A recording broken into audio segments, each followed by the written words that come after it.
Looking for my brother. He's a cop too. Well, it's a good thing we found each other. I don't know what to expect anymore. Welcome to the RPD crime scene analysis. We're going to take a look at each and every room in RPD and take a look at all the evidence that's included to identify the dates, the times, the events a few days before leading up to Resident Evil 2 Remake, and what you experience in the normal baseline of scenario A and B. And then we'll go ahead and summarize it at the end. So stick to the end in order to see all of the events of what we collected in the evidence and the analysis of the Raccoon City Police Department.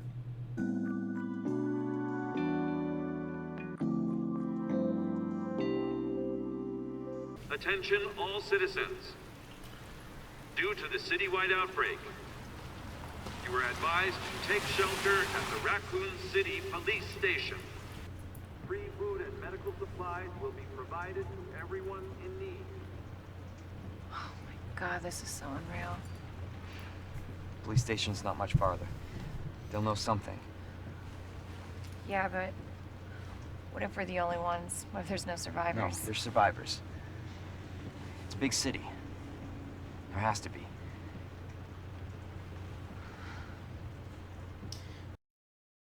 Where is that loudspeaker, that individual, or that automated message is coming from? It's coming from outside, but is it coming from the station, or is it coming from a radio station? It's like we're walking is it from coming here. from something else that's nearby? And looks like with the zombies themselves, they're completely running. focused on the dead body. Yeah, good call. Jesus Christ. And then others start to notice the lights and the movement of the car. And then the trucker from the first cutscene, which seems like he tried to help the victim he smacked into. Looks like the victim probably ended up becoming the assailant and biting him, which is causing him blood loss and probably the infection, which is why he's losing control as of right now. So that he spins it.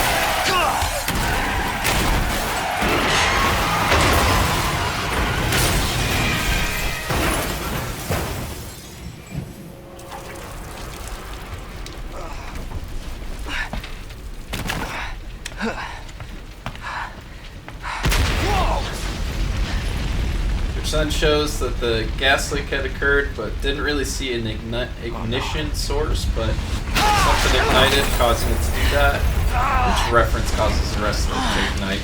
I think there'd be a little bit more shielding there, but hey, you know, theatrical effect, that's what we're here for. Claire! Claire, you okay? Yeah! I'm alright! How about you? You can't stay here, it's not safe! Go on ahead! I'll meet you at the station! Which the assumption here is that the explosions and everything is causing everybody to kind of surround them with more exploding cars as it comes across with another cruiser. Looks like it got regular citizens here.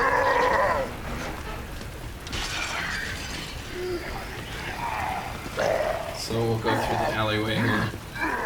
Trusty Trombones Band, which is kind of cool. Got some graffiti here. Shit. It's everybody. They've all turned. So this outbreak must have been happening for a pretty good while, with everybody being turned as much as they have. I'd say probably within a matter of a few days. Sometimes you can argue a few hours. There it is. The station. The station, which is then used as an old museum for the station, and a ton of cars and parking issues here. We've even got some zombies here outside, out of the player's access.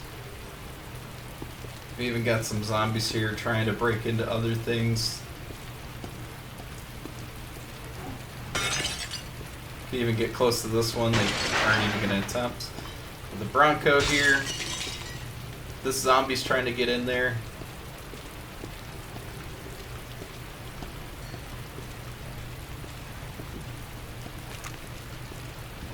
Got a van here. It's pretty plain and basic. Another Jeep, which is actually similar to Leon's. I would suspect this is probably a copy-paste job, but it does look a little bit cleaner, and it could be because the actual surface material of the ring. And then we got a bunch of other copy and paste reference assets being used. Like the same Jeep there. We got another zombie here, probably out of access here. Looks like you can shoot it. Doesn't do anything though. Does cause a little noise though. To the point where this guy is starting to follow me.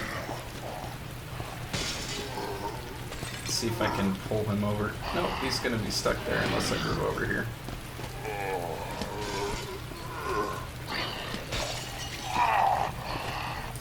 We'll just kind of pull him over so I can get some airway time over here.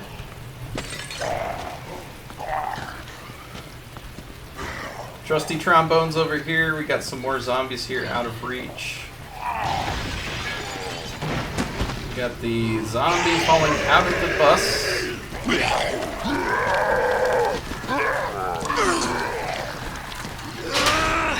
Alright, and now we're into the RPD and out of Raccoon City. Alright, now that we're in the RPD, what's an interesting point is that the gate itself was left unlocked, so they didn't really use it to barricade, or at least somebody did a terrible job in keeping this place secured. So we're going to take a look out here real quick, as it looks like they've barricaded some parts of this. This looks like, even though it's old pieces of wood with material on it, looks like they used that to barricade and keep people from going in that part. But we've got some body bags here, about 4, 5, 6, 7, 8, 9, 10, 11, 12, 13, 14, 15, 16, 17, 18. So there's about close to 20 body bags here, which is probably where they use this as a barricade, like prison type area to section off outside of the building of people that have either died or ready to turn, which is what they've done here. We got the American flag here, which looks like it's kind of pointed in this direction here and rustling through the wind. We have the RPD detective badge flag right here. Looks like some of the lights and everything are fine. Then of course we've got these zombies here which you can shoot. And then the RPD Raccoon City main entrance with the main light up sign. Now obviously if they're going to use that to section off the area with zombies or people that are either dead or looking to turn, they probably need to lock that, which obviously for the purposes of the story it makes sense. But they could have probably done some form of, you know, key or unlocking method here. So we got some bloody footprints to start on the bottom. That's going across all these different sections. I imagine most of it probably came from this section here with the keep out section. We've got a lone umbrella in the umbrella rack here. We've got some boards. It looks like they were using this as a place to pick up the boards and start blocking things off. And then we've got kind of a medical unit here that's kind of sectioned off with a few medical beds. We got an IV solution. We got some food, bakery bread, probably some ramen, maybe some toilet paper, and some, you know, flushables here on the side. We've also got a Hello? Is anybody here? strolling bed here, or, you know, basically emergency medical bed. And then it looks like probably some more supplies and wood here as well. And obviously everything was pre-rushed around. This is the police desk that's already got a cart full of some mangled goods here. On the right side, it looks like we've got a little bit more of another triage area, but it looks a little bit more like a biohazard area, as it has first aid, spray, but it's also got biohazard bloody material with some IV bags and a few beds and a cot with a fan here. No plug, no electronics. Obviously it wouldn't work, but in the case of the game, it makes sense. We got some old-fashioned lamps, one turned on. Looks like it's a little bit of a registry, or, you know, two pieces of paper here, NDA, maybe Miranda rights or something. We've got the typewriter, the traditional one that everyone's used to in the Resident Evil series, classic typewriter. And then we've got our trusty RPD laptop here that looks like it's probably from the 90s. Actually, that hinge is a little bit expert, but that's fine. It's probably more durable because of the fact it's part of the police force. Office chair, we got some blank mangled pages here. RPD reference and title.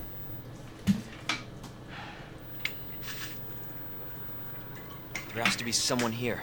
You just hit one button to look at the cam system, CCTV. Not good. David! Marvin! You there? I found a way out! It's in here! We got the third cam, we got some protocols, contacts, emergency reports on the side. Interesting, we could probably have more information and materials for Leon to read on and to figure out more, but obviously he's gonna be the hero and step into action. Gotta find that guy. Because he wants to save him. Alright, just because of the purposes of the video here, we're gonna go ahead and pick up some weapons here. We'll get my regular samurai edge here, and then we'll get this too. This is going to be the typical samurai edge, which looks like a Beretta made by Kendo, the Kendo special. Even though it's a samurai edge, there's no reference to stars on it at all that I'm seeing. But that's okay. It's the original model, so that makes sense. I think the stars, is it the Albert model? Let's see. I know this is going to be the silver one. Yeah, this one has the stars on the side, and it has the stars emblem on the handle, and it looks like the under rail barrel that's part of that. That's for Albert Wesker, so it's going to be Albert's model. So, robust performance, probably got some more weights on the front to combat recoil. And while we're at it, let's look at Matilda real quick. This actually is pretty much close to what it looks like in the original game. It does actually say Matilda on the side. Personally, it reminds me a little bit of the PPK from 007, but I know that's not exactly it. This is also a 9mm, not a 7.62. But that's okay. Alright, some more evidence here. So it looks like we have in the front here, we use this as kind of a medical triage at different levels. So one would be more or less kind of for supplies, basically for food, toiletries and things. And then we've also got kind of the level 2 or the more extreme medical emergencies with, you know, possible biohazard type of thing, which it'd be nice to have a little bit more space, but I guess they did what they could. This would be the administrative or command center part. They probably performed with a radio, got a bunch of old books. And then if we look at the desks here, got a bunch of smokers here, of course. Makes sense. CB radio, radio frequencies, we got some more fans, probably a copy paste, and some more blood out of it. That's part of this. So it looks like we have a little bit of some blood that was kind of taken and transferred around as they kind of were working on patients here and basically going around these different areas, and they didn't really care much for the cleanliness of it, which is understandable. More in the main hall, we've got some more droplets of blood. It looks like we have a few more activity that's happening across. We've got this here that obviously can't be cut unless you've got a knife, which Technically I do, but it won't let you do it. This is the same tape that's used in Resident Evil 7.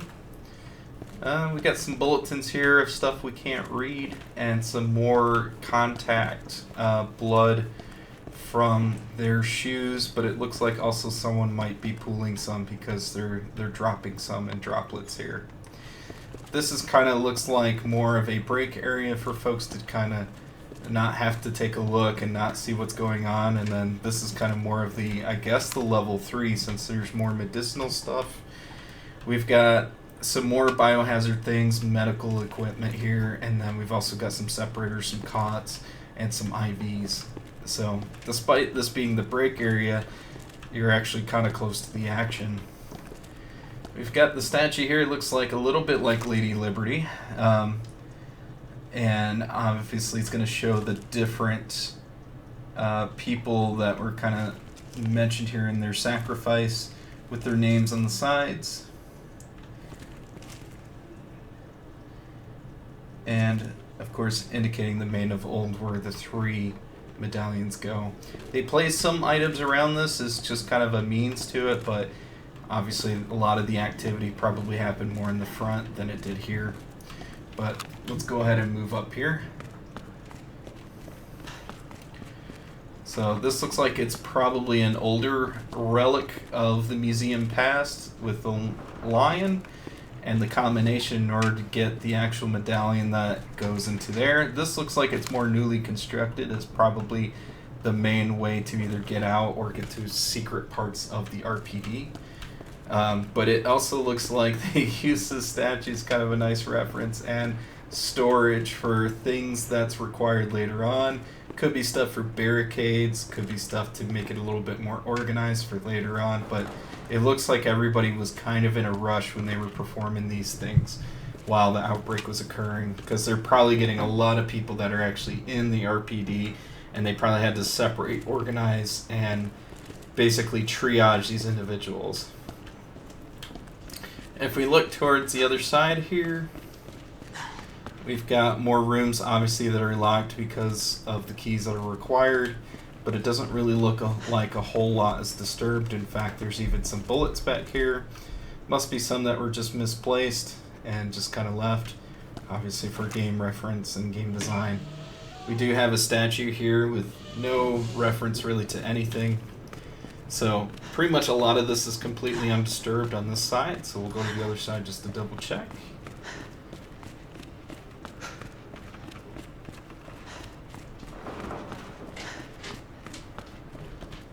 So we got a plant that was placed there, probably fake, so that way they didn't have to water them so much.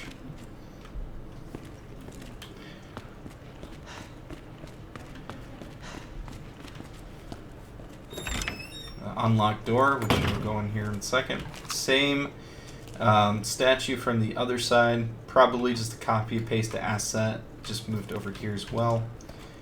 And so, yeah, that's kind of the main hall and the way of the triaging that kind of occurred here. The only exception we didn't cover is going to be the 3rd floor, which is going to be later on. Obviously, we'll look at details there if anything was done there. We'll look at this other waiting room here. We've got an obvious cold drinks machines with Campa, Arta, Good, I think, or food. Yeah, it's food in a can. Which, can't really do much with that. You can shoot it in a bullet hole. Let me see here, can I shoot? Nope, nothing. Trash receptacle. We've got some herbs, which is good for you, and also in their ice cream. Maybe the one part of the outbreak device, or making sure that everybody feels good, which is probably why they're best sellers. Looks like we got some old magazines that actually haven't been touched in a while, because it looks like there's some dust that's actually on them. We got some new ones on the side here, so there's probably some that were moved around and such, and then some that were kind of left. We got the outside window, which hasn't really been touched at all, so someone didn't really care much for the windows here. If we look on here, Carly Bear, lost child, which is still missing. that's interesting here. Piece of material that's kind of hung up here. I assume it's probably going to be in reference to probably some of the folks that are missing in the woods, especially in reference to the lost child. Marvin Brennan, obviously, is going to be someone we run into later on, but he's the officer of the month. Doesn't say what month, but it's got a nice picture of him there. We've got the RPD detective badge. Or it's just going to be just the badge. It doesn't say detective at the top, just RPD. Got a little spinning fan here. We got some more smoking places that people just don't keep up with, but a nice little smoking stand here with an ashtray. Emergency fire stuff. It looks like it's probably old from the museum. Definitely got some molding and terrible looking walls here, so obviously they didn't fully keep up RPD very well. Looks like we've got some different magazines, different from the gas station. We've got the Hunting Life, Cooking Life, horror movies. Shocker there. Hunting, fishing, and then it looks like a magazine full of food or discussing any sort of plants and such. And then, yeah, we got the waiting reception area here. We're going to pick this up real quick. So, yeah, this is the guide pamphlet that's talking about a little bit more of Raccoon City being home, with the Umbrella Court being there. It used to be an art museum of the police station for RPD. So, yeah, the unusual clock tower and the goddess statue in the main hall reminds us of a bygone era. So, it looks like they, even though the, and then the orphanage, which is also a reference to what you go to later on, even though the goddess statue looks a little bit more shiny than I would say the lion statue, it looks like they probably did a little bit more in making that nice and shiny and making a good point of reference as an art museum. This is going to be some paper materials with a pen, probably a place to sign your name in a registry as you're coming in there. We've got the American flag encased in. Old-fashioned, mail slots or note keeping and notes. Chief Irons doesn't really say much that you can kind of piece together. Creepy looking picture there with some dude in a hat. And then it looks like an old-fashioned art museum type of painting as well, with a CRT looking computer. Looks like no mouse, we just have a keyboard.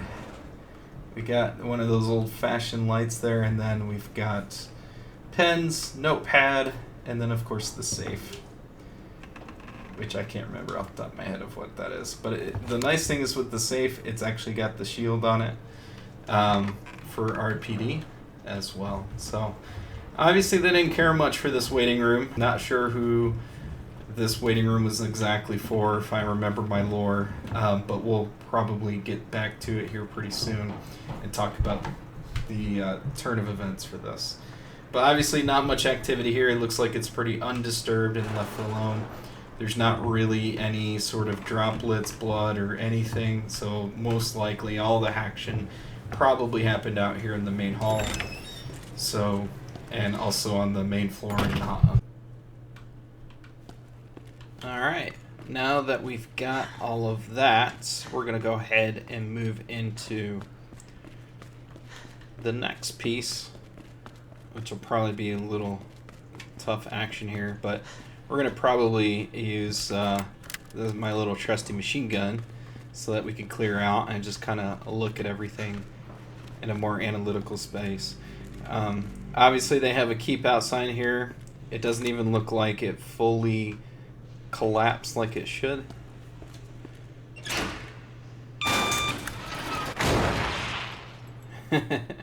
Obviously the fuse is shorted out or taken away and it didn't register until it happened. But it might be because of the fact that people were probably going in there and causing more and more trouble, more problems, as with all the blood and gore and awful things that are kind of happening here. This is going to have a dark filter in there, so it's going to be a little bit darker in RPD. Okay. So we'll have to use our lights here. But ton of blood everywhere. There's going to be multiple incursions that have occurred here many people running into either different zombies, zombie outbreaks, or people still infected and trying to survive. Looks like there's a lot of pamphlets here. If you are here, please kill me. Oh, okay. Well, there's people actually putting their own death threats, so they probably separated these individuals here with the infected and probably didn't kill everybody, obviously. So we got the East office and the press room kind of sign here. Missing persons information, so all of this is just missing persons. People posting information here right next to the public phones. And it looks like that's probably the organized area that they triage for this information here. Obviously this is going to be where the fuse is. It's missing one, so it's not working. Public phones here, it looks like they're fine. They haven't been messed around with or grabbed or pulled apart. More missing people. Looks like we've got Curl Beatty, Chanel Heatherton, Stephanie Minervno, and Carly Blair. Or I keep saying Blair, it's Bear. And then it looks like some map notes here that actually might include some of their plans of what they were doing. If we look at the board, it's more of this stuff here. More of a have you seen this person. Looks like there's a obvious layer of water that's kind of spilled over, so obviously something's leaking. Daily Raccoon. And then more missing persons in here. If we look closer at this map, it looks like this is outside of the RPD and looks like it's more or less some areas and roads of where they were last seen, areas that we can't get to and such. Looks like the same kind of similar rotation of people, but there's some other ones here, like some help us individuals that isn't super readily available. Looks like Jonathan Saker, Blake DeDrott, a few other ones here. This is the only telephone that's hanging down there. Obviously, if we shoot it, there's no animation or physics associated with it, so it looks like they just kind of put that together here. Just gonna make sure there's nothing here. Obviously, the doors are locked. That goes into that East office. If we look inside through the windows, it's gonna not show anything populated, not even bodies or anything, so it looks relatively calm when you're looking in there from this point of view. This looks like it's a map. Can't really, yeah, this is a map of, looks like RPD.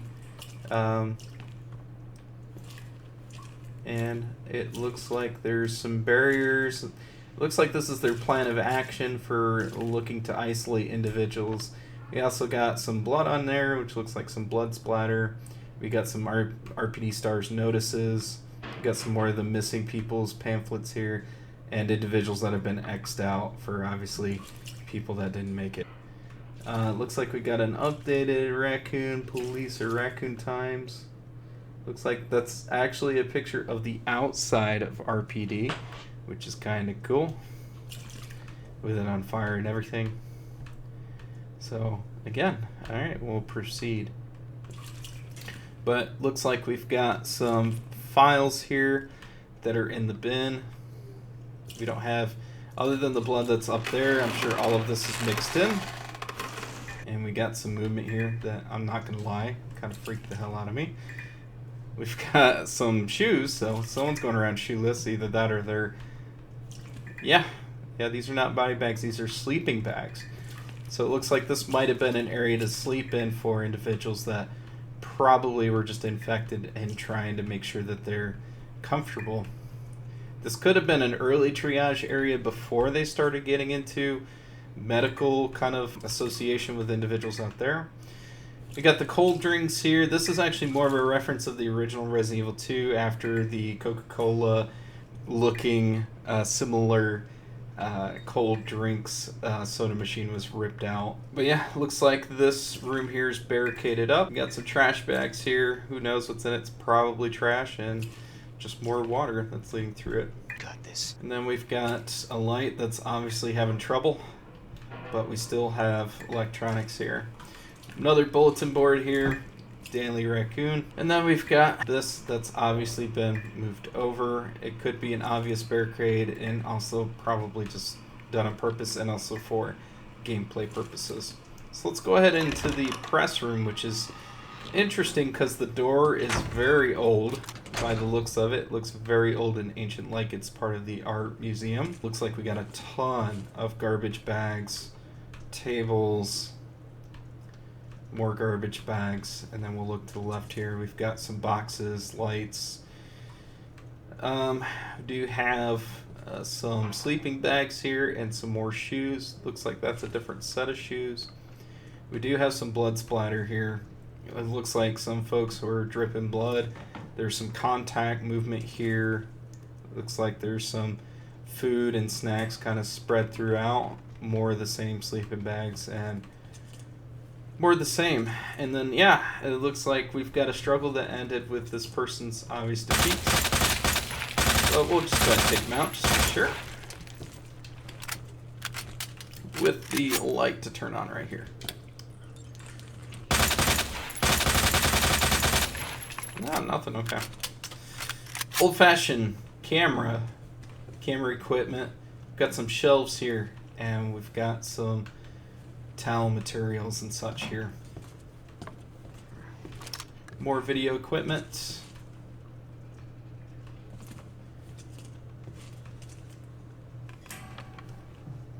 We got some Nishiel. We've got some Gamizi. Hot pepper snacks. Spaghetti. Looks like some spaghetti noodles. And looks like more canned goods with some radios here. We got some old-fashioned coffee cups. We got the American flag with the RPD flag the same as the front. And then we've got the press table, which could use a good cleaning, with a bunch of mics for the different news agencies and networks, with a, looks like a mic boom as well, just laying across.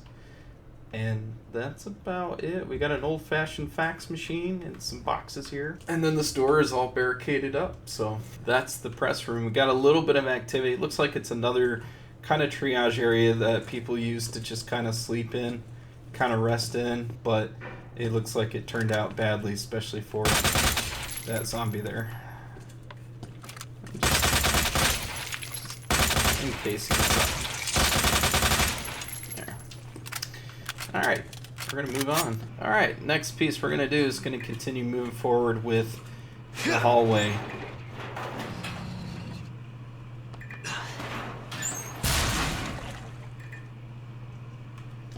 Alright, obviously we moved that locker. Obviously it wasn't too heavy because we were able to move that over by ourselves with Leon's immense strength. And then we're going to go to probably this area here, which looks like a barricade of everything.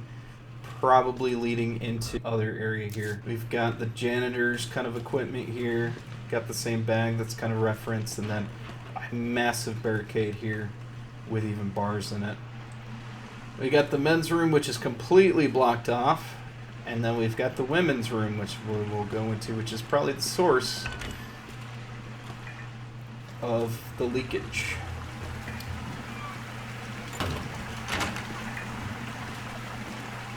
Obviously here. Wish we could turn it off, but it doesn't look like it. With the toilet overflowing. Looks like some clean water though. And it looks like that single source there is what's causing all this water to flood around. And we've got this one light that's blinking, trying to blink and stay on. But old-fashioned bathroom with a no smoking sign, even though there's smoking everywhere and everywhere.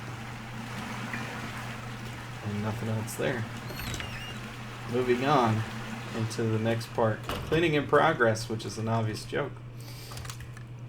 We got some electrical equipment here. We got the fire hydrant. We do have some drinking water here from the faucet. Looks like we've got some waiting benches here, places that people that are convicted and probably shackled and hooked up with some handcuffs are probably there. And then we got a nice little coffee machine here. with indestructible cups.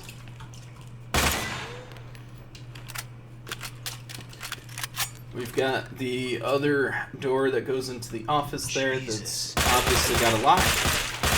These guys probably won't trigger until I go through the other room. And then we've got the same magazines that we saw in the waiting room area up there. Looks like a bunch of paper. Lots of blood splatter, massive deaths. We've got about 5 bodies here, which will turn into zombies.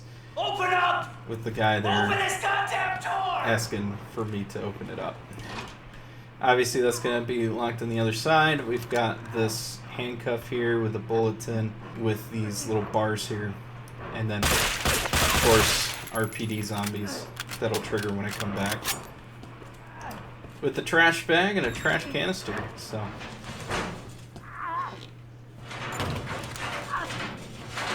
So, this is obviously going to be a watchman's room, which I see here is probably the way that they make sure and monitor if anybody's coming in the back way. With an old-fashioned TV in the corner. And we've got a speaker. Looks like we've got some files here. Same type of calendar. And the area to kind of look through that way. Got some books. Same type of books in the gas station. They've copy and pasted those assets in here. We got an old-fashioned police desk and clock. And another desk here. Alright, let's open this door. Out. Please! Give me your hand. Help me! I got you. Give me your other hand.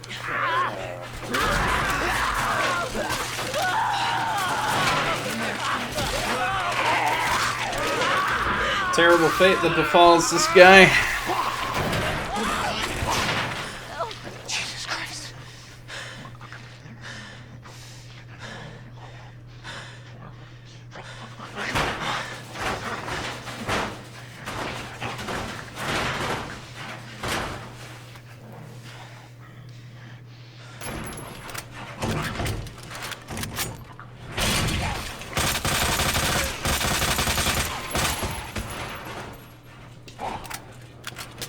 Sure. He usually starts getting picked up or moving around, but he's not, so we'll just keep shooting this guy till he's down.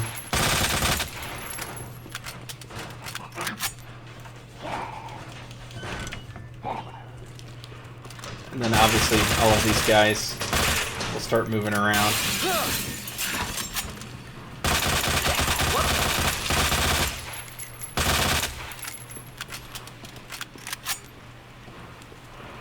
Nothing really changing here. The triggers probably for those other guys probably would have happened. I did shoot them ahead of time.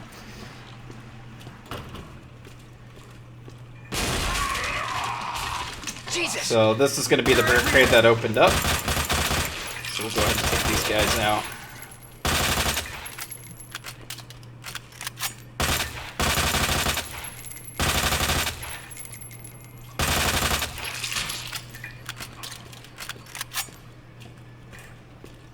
But yeah, this was the barricade that opened up. So it looks like all 3 of them were in there. Probably not gnawing on each other, just trying to get awakened and move around. Obviously for gameplay purposes, you wouldn't have heard anything, but they probably would have made some noise and whatnot.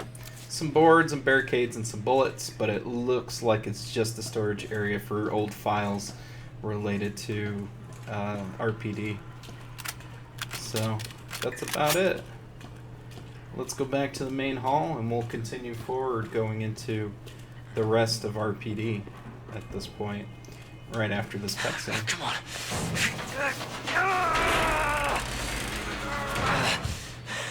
Obviously a lot of contact blood from Leon as he would have done that, but Watch out! I got it. Marvin, no shit's given at this point. You're safe. For now. Thanks. Marvin Browner. Leon Kennedy. There was another off strike.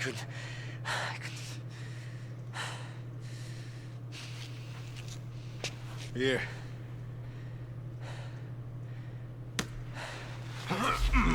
Which Marvin's got some strength You did what left, you is could, what it Leon. looks like.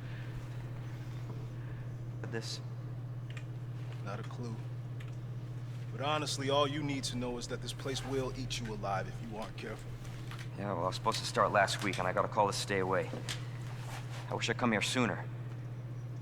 You're here now, Leon. That's all that matters. Okay, Lieutenant, I'm ready. Hopefully you'll be able to find a way out of this station. That officer you met earlier, Elliot. He thought this secret passageway might do the trick. This is good news. We can get you to a hospital. No, I am not the priority here. Lieutenant, I'm not just gonna leave you here. I'm giving you an order, rookie.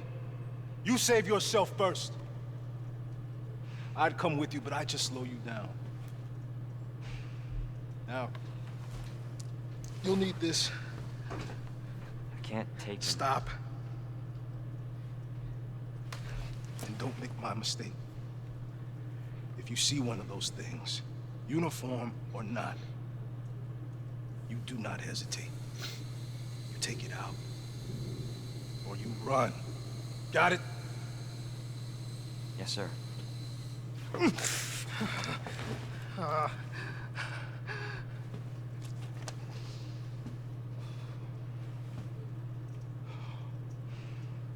Interesting thing is, who would have called and told Leon to stay away?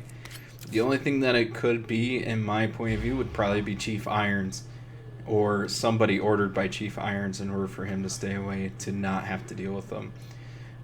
Obviously, Leon at this point in the game is not that big of a deal. He's a rookie that's just starting in the RPD and has no bear reference or any influence in the RPD kind of community at this point.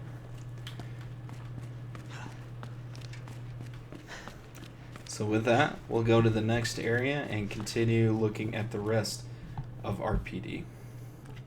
Alright, then we're going to go to the next part. We're going to go ahead and zoom in on the first person view mode with this mod.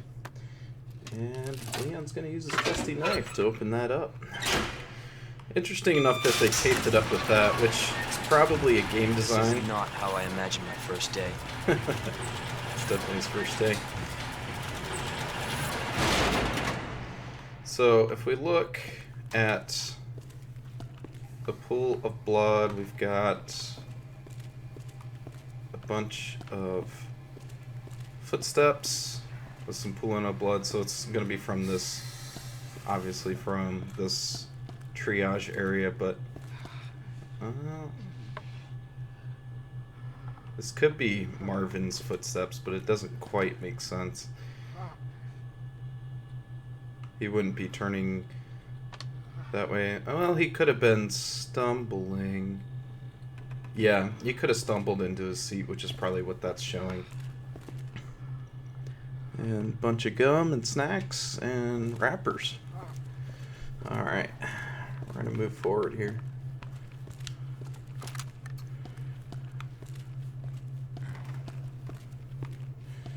Alright, we got some more pool of blood here. And then it looks like it carries on that way. Obviously, we got some bullets here that were left behind. No smoking sign. We got some plants. Some blurred out papers. Pen cup. It's funny because these are probably going to be either departmental papers that's basically made for the information here in the waiting room. However, it's hard to really kind of surmise what that is.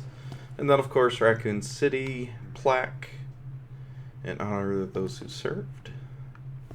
This bronze statue is dedicated to the brave men and women who have given their lives so that others may live in freedom and safety. It is a tribute to all our everyday heroes who valiantly protect us and are willing to make the ultimate sacrifice.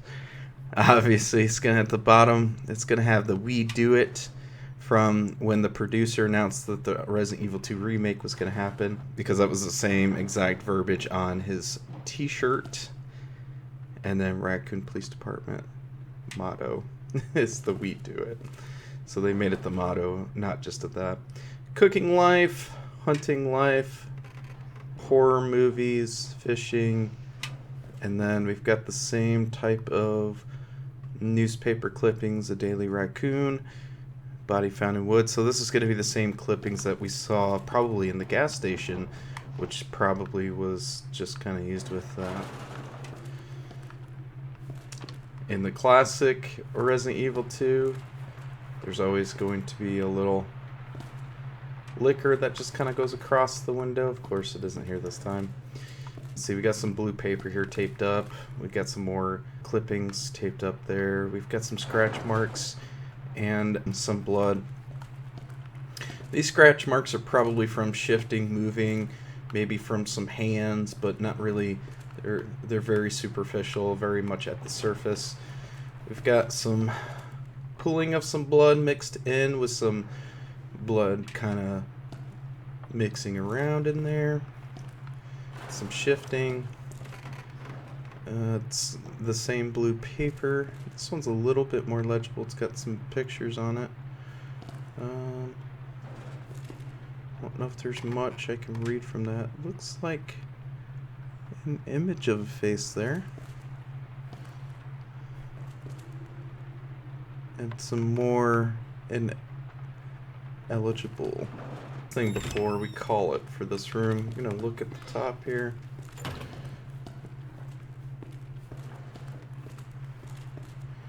So, nice thing is they've got some lights here at the top on the ceiling, which is going to be the balcony up there that's going to have the last medallion to grab on the second floor. But pretty much largely undisturbed, even with some dirt areas in it. There is a paper up here as well with the STARS logo that we've seen around a few times. Some herbs.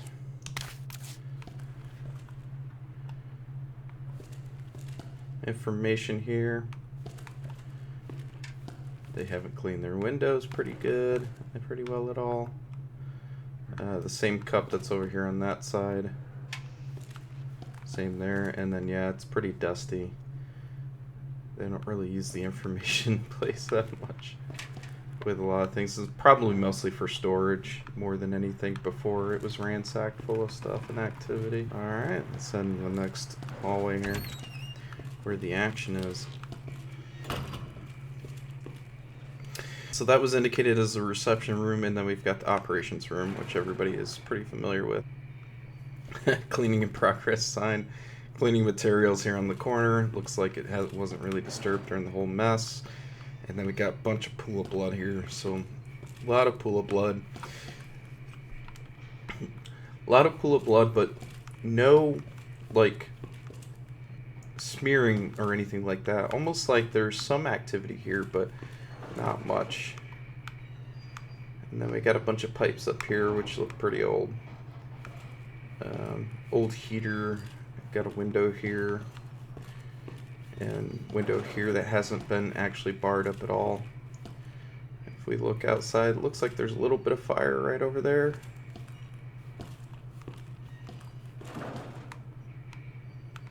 Old heater as well.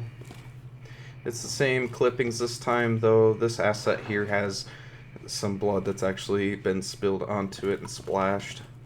Again, it's not really smearing, it's just kind of a splashing sort.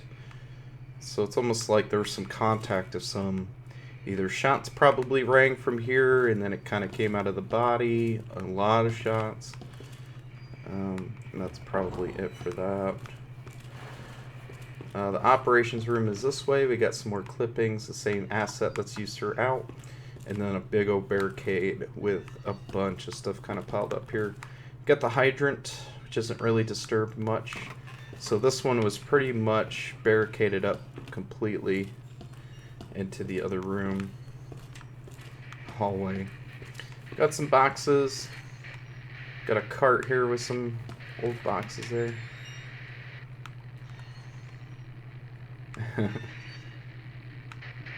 some light movement here. This is 73 Birdie. That's going to be from the dead officer over there. This is 73 Birdie. A rescue heading east. The river's down at RPD. I repeat. Yeah, so that's going to be 73 Birdie, so most likely that's probably going to be the helicopter that's coming back to RPD that eventually crashes into it in the future. Alright, so we got that officer here. We got a ton of blood. We have a lot of wood that has fallen or broken actually from the barricades that they put up there, so it looks like something forced its way kind of in here with a lot of blood here kind of splattered about, probably in relation to him. So this one's going to be really hard to kind of figure out here, other than he was raised up there kind of impaled through the face, which dropped the flashlight here. Not sure it's impaled in the sense of from a liquor, or probably a person would have had to done that.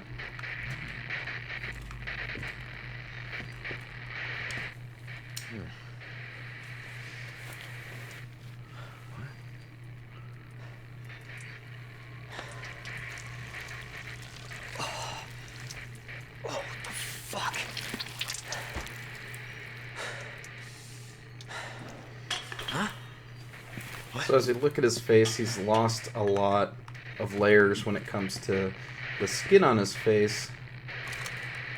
And it looks like he's been whiplashed twice, most likely probably from the liquor there a few times, or that ultimately killed him. But yeah, this hallway is pretty old. It's got a lot of old electrical wires. It's got some old piping. And again, a lot of the activity was here, so there must have been a struggle slash fight. Got the same newspaper clippings here. Traditional old candlelight lights. The fake ones, obviously. And then this guy, of course, who ends up falling. Not exactly sure how, other than the fact that probably it just kind of went through his skull. Yeah, probably just kind of fell right through it.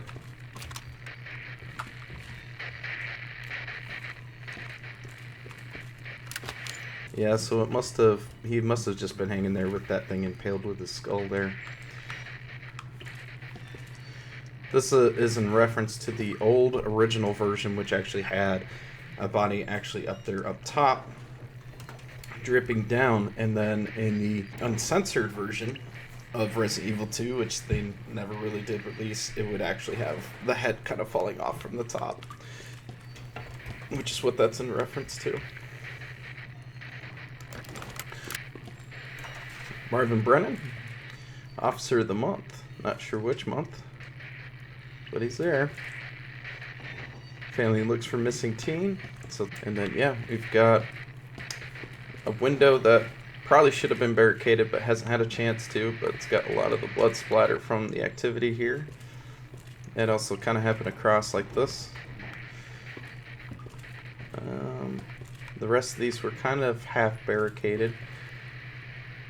Confiscated items is storage, so this is for, like, most likely it's going to be kind of confiscated items or items that are used as evidence and stuff that was taken from folks. And then this is the storage room for that, the Raccoon City. Which we got some old boxes here, pallet, big old can, and some more boxes. So if I remember correctly, there's going to be a dude here somewhere. If not, I'm going to barricade it, because why not? But yeah, this is a window that is obviously broken, with the barricade broken before. Keep out tape. So this is probably, because of the fact that they put all this tape and all this barricade up first, most likely this might kind of insinuate that this may have been the initial entry point, especially on this side. They even put the table up here as part of the barricade, or both of them, with the pallet there. These are going to be capacitors. with a little notice there. Woody Pan Products Inc. High voltage. Continue on this way. This is going to be the same asset used everywhere with the Raccoon clippings. And yeah, we're going to have old-fashioned heater there. We got a table there. Bunch of old pipes and wires. Some more tape. So this is definitely probably the first initial wave of zombies that kind of came through. And then of course we've got that. The zombie kind of goes through the trigger there. We'll go ahead and take care of that.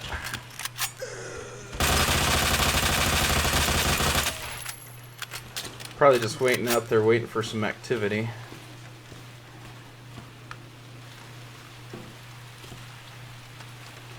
It's going to be a parking lot on the outside there. Looks like you might have came even through those bars that were kind of flexed out where they're rusty, so it's been that way for a while, so it probably just shows it hasn't been really messed with. Alright, so we got a lot of windows here actually already broken open with bars through them, which have been flexed open. They're just a bit wet and probably rusted, which the rust is probably not it's probably going to be a texturing bit. It's probably not anything to do with realistic nature that it's been barred that way for a while. And then before we go into the operations room here, we got the light that kind of moves around. And we got the barricade that's all set up throughout all of this. So this is probably going to go on the other side, which we'll connect here in just a second. Alright, so let's go through the door here in the operations room next. We're going to go into the operations room next. Now this is an entire mess in here.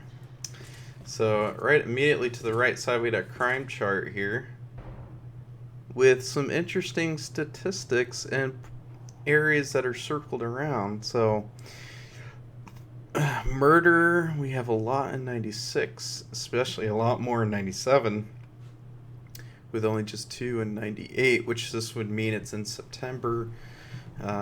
So most of the year isn't completely done yet, but we got a lot of rape that happened in 96, a lot of robberies that happened in 96. So 96 was much worse.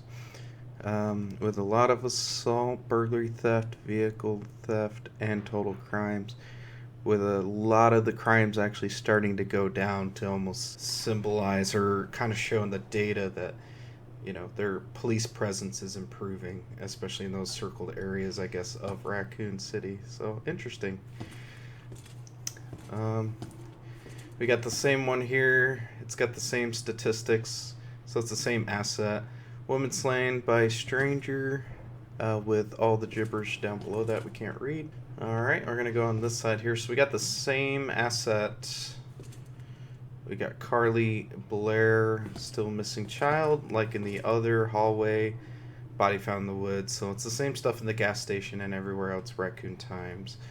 We got some binders and some shelving here. Got some bullets that were left hastily. As it's open with some of these there, just like in the other ones. It's going to be the same asset throughout. And that's about it for that side. So we're going to go around the other side of the room with this. But we got a lot of chairs in the way here. We got this table with, it looks like there's a lot of kind of case study, case review stuff here. We got a few pictures here. I don't know if I can get close enough to see it. Yeah, it's not gonna let me. Looks like it's just case photos. We got a ruler. We got the same type of case photo here, but much bigger. Marker. We got a notepad here with some scribbles on it. We got the same cup of pens, like in front, and then a lot more case study notes here. We got a traditional lamp, and then we've got what looks like a map of, so it's more of an operations type of thing, so more the map of RPD by the looks of it. So we'll take a look on the other side. more on this side is looks like we got an AC unit here, big one. The same Officer of the Month, Marvin Brennan. The Daily Raccoon, missing man found dead in Raccoon City. Yeah, this room's obviously not kept up pretty well with the mold. Got some piping and then cold drinks.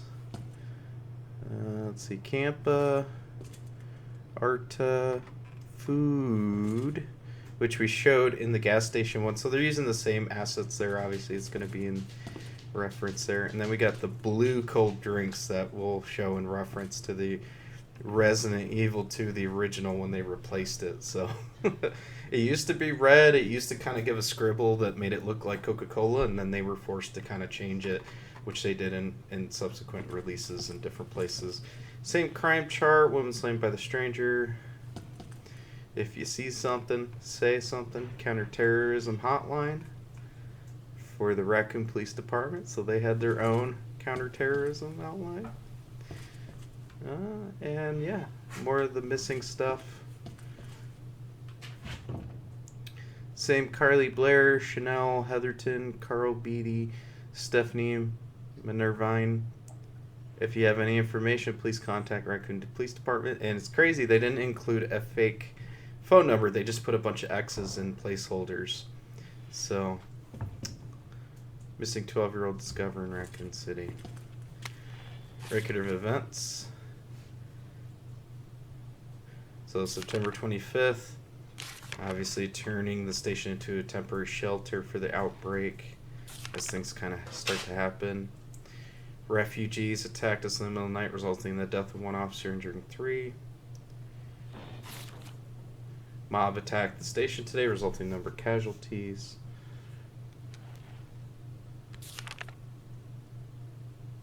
So another clash on the west side of the station around 1 p.m. 12 people died. Handful of survivors. Everything is falling into disarray here. So that's probably when the west side of... They're saying it was another clash. So it must have happened in the 25th or 26th as the initial clash or mob. Alright, we got some binders here. Got some books. It's got some gibberish titles on there. We got an old phone.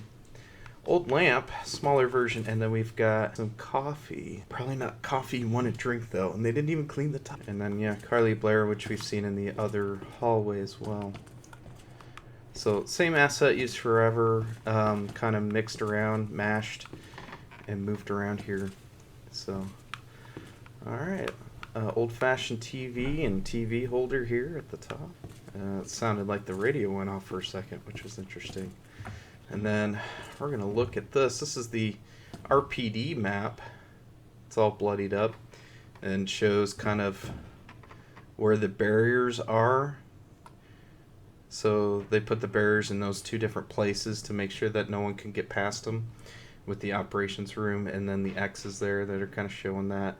Either X's are places that are not actually accessible, or basically there's going to be, I guess, places of uncertainty and not safety. Oh, probably the dead bodies, because if you look... Oh, wait, that's a busted window. But it's also the same location of where the officer was.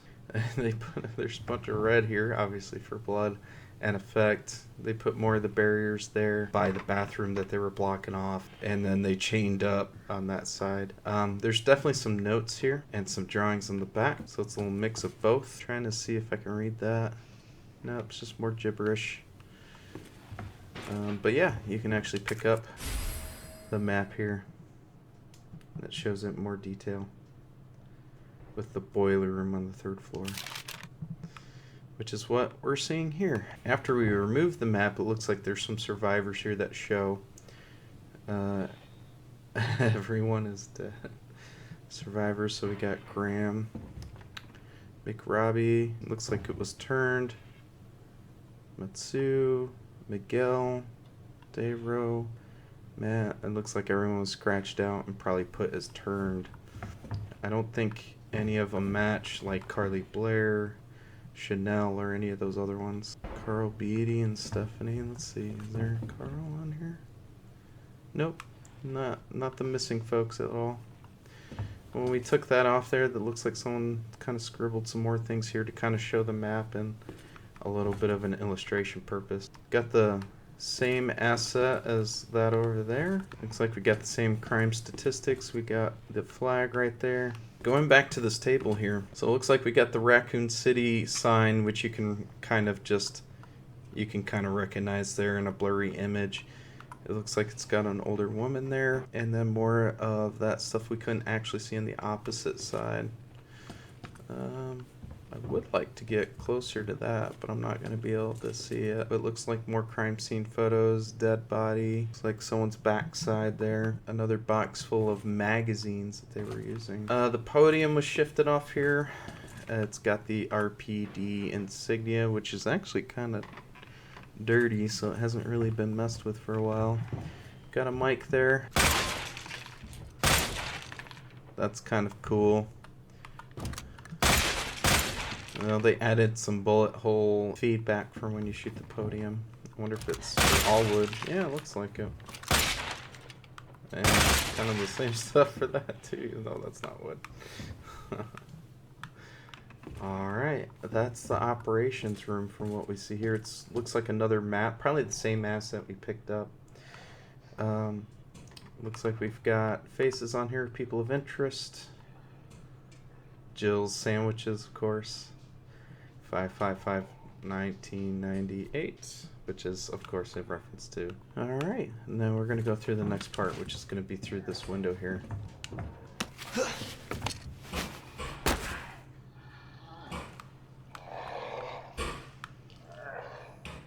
Alright, and then this is the barricade that we saw here on the opposite side. So, yeah, got some more bullets here. I got a dead body of a civilian, which is actually going to be a zombie. It'll turn at some point. We got some mixture of blood here on this side. So it looks like what probably happened was the struggle happened after the barricade was set up, because there's a lot of blood here. So someone probably shot, smashed, and smacked him in this location. Safety deposit room with the west room there. We got more of the old pipes, air conditioning duct, and then most of this other stuff has been undisturbed with a little bit of that wood panel there, and then yeah, the Daily Raccoon magazine snippets we've been seeing around here. And then of course we got this guy here. Some folks are associating this with kind of some hilarity with this man going after a vending machine, obviously. He's a bigger type of guy. Strangely enough, he doesn't have any equipment, so he must have been on the floor. They probably took it, and he just has his RPD uniform.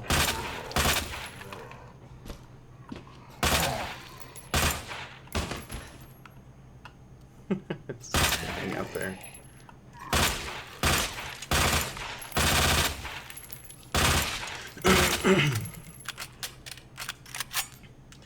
Just like this guy, though, he's got his equipment here, his belt. This is from the opposite door, which can't open. It's funny, if you play this in first-person view mode, you can see obviously the other side of the door just not loaded in as he's trying to hit. Same newspaper clippings we've seen. We'll take a look at him in just a second. The floor is pretty undisturbed, though. We also have a coffee machine here. Obviously no labels. Save on the details. We got the trash. The trash back here. We've got some boxes, and then we've got some food in the vending machine, which actually has been open, so it's been bashed. He's just kind of around it for some reason. The metal graphic there. So we got some chips here. Apricot gummies. Some poppin' beans. Stumps. Tropin' Love candy? That's interesting. Mint candy. It's just called mint candy. And then, yeah, a bunch of buttons here. Card reader. And stuff like that. Looks like, obviously there's going to be some blood from him. with the glass broken and shattered, which they didn't include here, so and a bunch of the smeared blood that we've seen before, so signifying that he's really been here the whole time. The blue cold drinks logo. We got some nails here. Not sure what exactly from. That might have dropped. And then we'll go on this side here. So we got the trash receptacle, the same newspaper clippings here. We got the exit sign, which is not lit up. And then the other barricade that's part of here. This is going to be the barricade from the initial side of the reception, so that way it blocks it off there so he couldn't overwhelm the others with this guy. Obviously they kind of left him here, or they knocked him out or shot him a bunch, and then he turned later on and then got up. With that, we've got some clothes here, so a lot more disarray in this area. And now we'll move on to the safety deposit room, the west office hallway with stairs leading up to that. So we got the classic pipes here, we got the air conditioning unit, and then we've got a poor old RPD guy here that didn't make it, and he actually doesn't even have his arm. So they must have shot his arm off and left him here, but his equipment's still here, his uniform's still on, and his hat is still on. And then we've got some fire extinguishers, we've got a water fountain. This is a different type of cork bulletin board, it looks like, with the same couch. And then, yeah, that's a trash receptacle, and then we got a zombie down there trying to get through the window. I don't know if it triggered or not, so we'll either see him in a minute or not. Let's take this guy out of here. But yeah, he didn't even have an arm, so his arm was probably shut off and taken care of. So before we go in those last few rooms here, let's go ahead and take a look. So, we take care of this guy.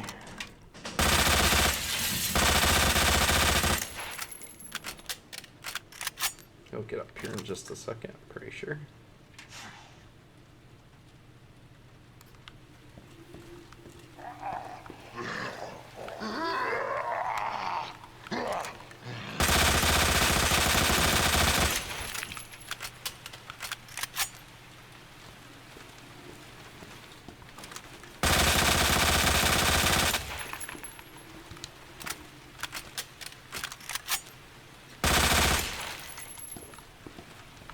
Alright, so we got a window here that I'm going to go ahead and barricade.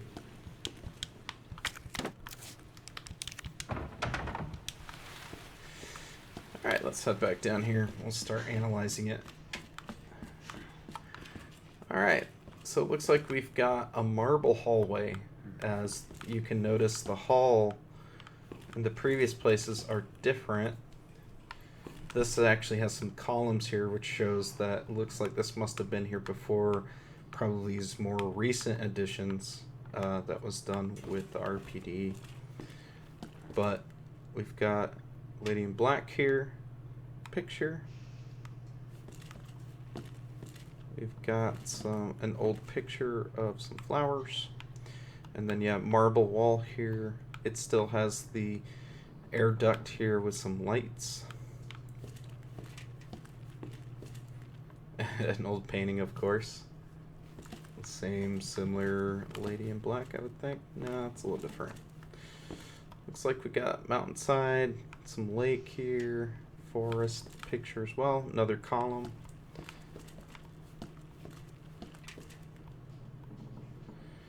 It looks like a picture of a small girl. That could be... It could be in reference to Resident Evil 7, the young antagonist there, but I don't think it is. She looks a bit different than little girl on that one. Let's see. Try to... Looks like we got landscape and sky. I wonder if that's in reference to Resident Evil 0, with the gentleman Spencer on top with the slugs. We got another old picture here, Lady in Black. more columns, better crown molding. And then, yeah, looks like we got a flower picture here. And this particular window, even though I just barred it up, is actually a lot nicer than the rest of them. So very much museum-like, just like the rest of this area here, even with the chandelier and the lights here. So this is probably an older part of the RPD. Bunch of boxes here, probably for storage, and then yeah, that's going to be the safe room, which we'll get into here in just a second.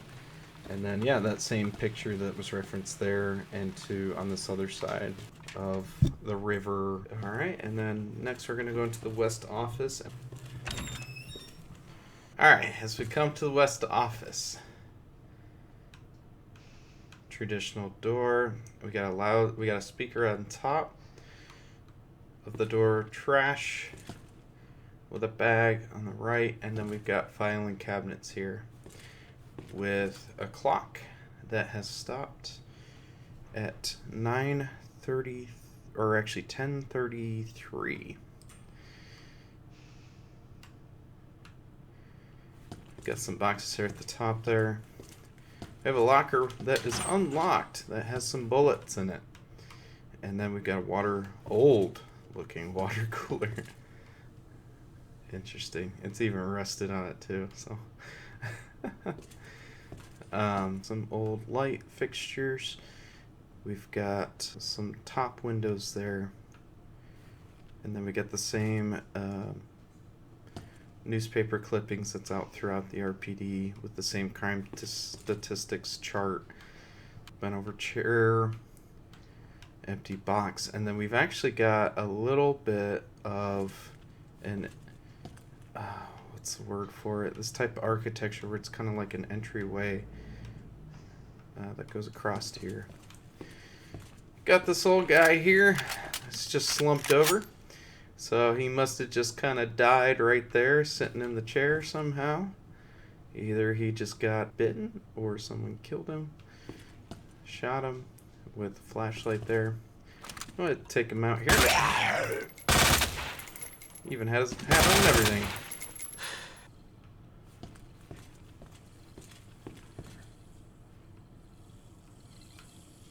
Oh. It's the raccoon mascot there. Wow, it actually started moving around like that. Like it was triggered when I moved forward like that. That's interesting. Oh, hello. That just scared the shit out of me. Alright.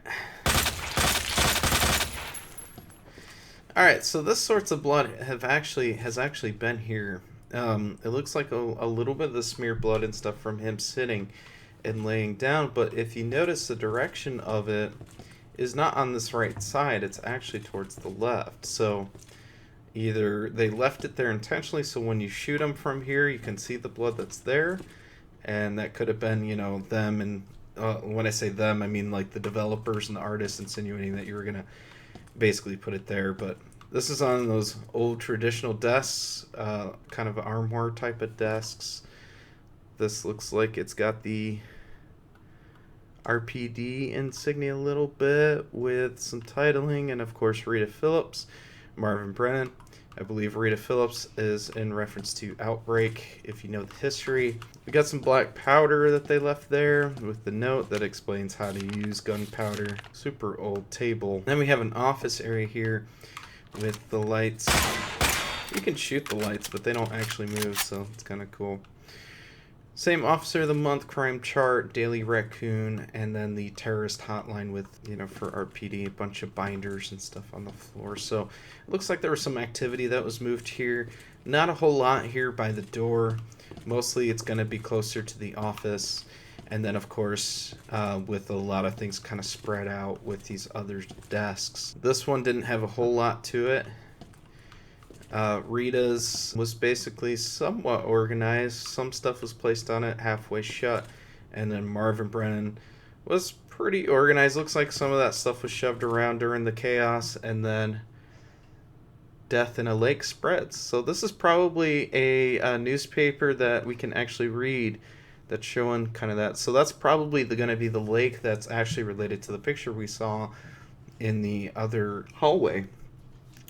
So it says a death in a lake spread, so there must have been a death that's in there that might have helped spread all that stuff, which probably is from obviously the events of the first one.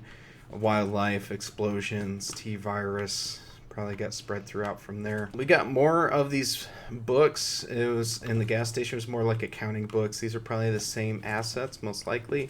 But this is going to be for case files, obviously for the RPD, with some empty boxes here. The raccoon mascot that made an interesting noise that scared the shit out of me.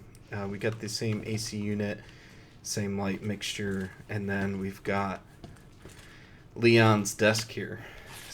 So yeah, initials of first names of everybody throughout, and then scrawled in blood between drops of blood. Be glad you're not here, rookie, which you are here. So David Ford, looks like he's a smoker. It's the same smoker asset that's throughout in the gas station everywhere else. Looks like he was a little bit organized but had some chaos there. So on the 28th of September at 2:30 a.m., so throughout the night, it's down to him and just 3 others. So Rita Phillips suggested that they escaped through the sewers. Yeah, and I believe this is in reference to the events in Outbreak, which you can actually see. So there's this desk there with the L. This is the Welcome Leon, the famous one, famous Welcome Leon party. I believe in the original it had this, but there's also like some 2 liters that were spaced around here. And in the original one it had 2L, which is why this one's a little bit of a funny reference where they have the L here on the desk, showing that they took it down. So they fixed the mistake this time around. This is going to be the same Death in a Lake spreads on this one. This is going to be Neil. So obviously this one's going to be NED.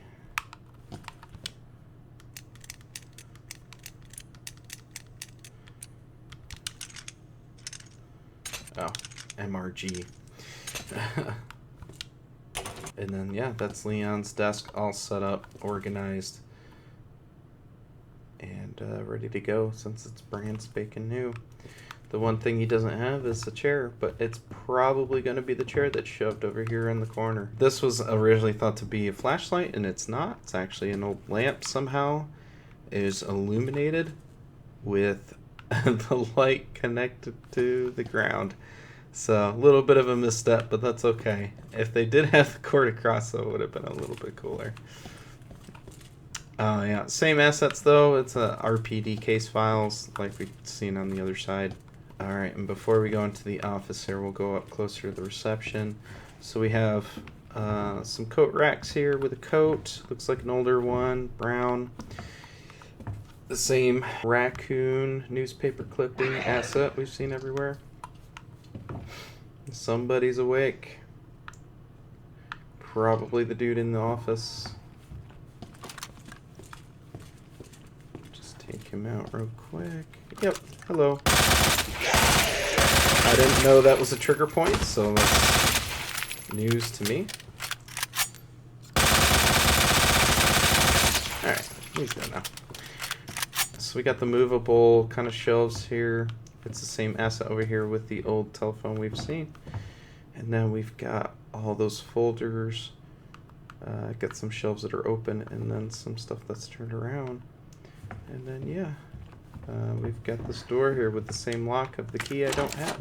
So, but yeah, there's this railing here with a little bit of stairs with some smeared blood here, which is interesting because the smeared blood goes from like someone is getting dragged and then obviously they were picked up and then put out that way. So we'll see if there's some connection, but generally if you're bleeding that bad, unless you're doing something. This one's been smeared. Obviously it's going to be with the dude that we just saw that got back up. Some broken glass from some activities here. So let's go ahead and move in. The same trash and bag asset as well as the case files. Slight variation of the couch that we've seen before. And then this guy here that we just demolished. It looks like he was slid in here and then just kind of left to basically die at this point. But yeah, same stuff. Same asset we've seen throughout. Same a coat rack, chair, and then we've got a safe here. With the pen, we've got the flag. And then South Animal India books with some writing or some type on the back with a very nice leather chair here, bigger, and then a older looking lamp and telephone with obviously the safe with just a turn safe and a handle. So that about does it for this. A lot of papers falling to the ground other than the smearing of the blood in the two different locations here. So not a lot of activity. It looks like a lot of people kind of moved out of this one. Like, kind of different in the Resident Evil 2 original is generally you would find Marvin here. You try to rescue him, he locks you out, and there's usually some lockers here with a bunch of destruction, and you end up finding Marvin in this office here. But they changed it up to make it a little bit more realistic, give him a little bit more of a leading role that is realistic in that sense. Alright, so we'll go to the safety deposit room next. Super old looking room. And we've got some old electronic box here next to the door. Looks like we've got some empty boxes here. We got a whiteboard. We got some air filtration. The same newspaper clipping board. We got the note about the safes. And the spare keys.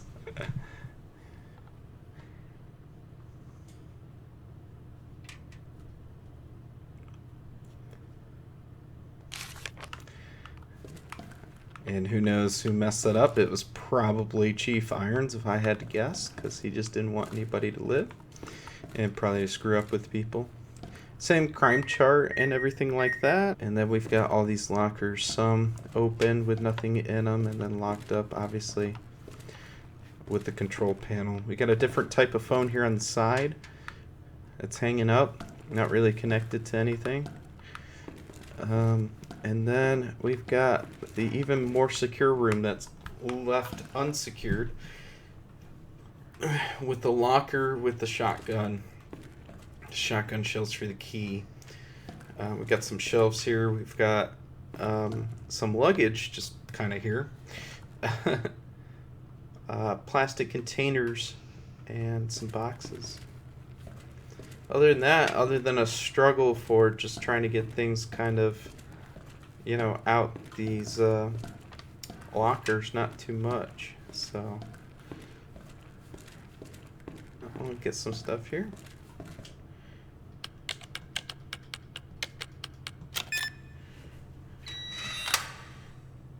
It's gonna be the pictures that you can develop. Some more bullets.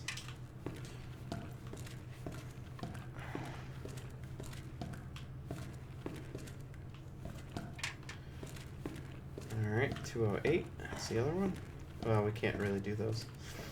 So, we'll just grab the picture here after we open this up.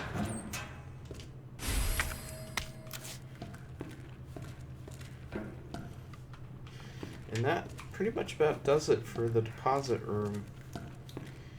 And then, yeah, someone screwed that up pretty badly. It looks pretty old as far as the locker system goes with a bunch of paper clippings there. Definitely hasn't been cleaned in a while, which is most things in the RPD. Alright, and then the last room we're going to look at on this side, and most of this first floor, is going to be the safe room, which will be the photography kind of room. And I'm going to turn on the lights for this one, because why not?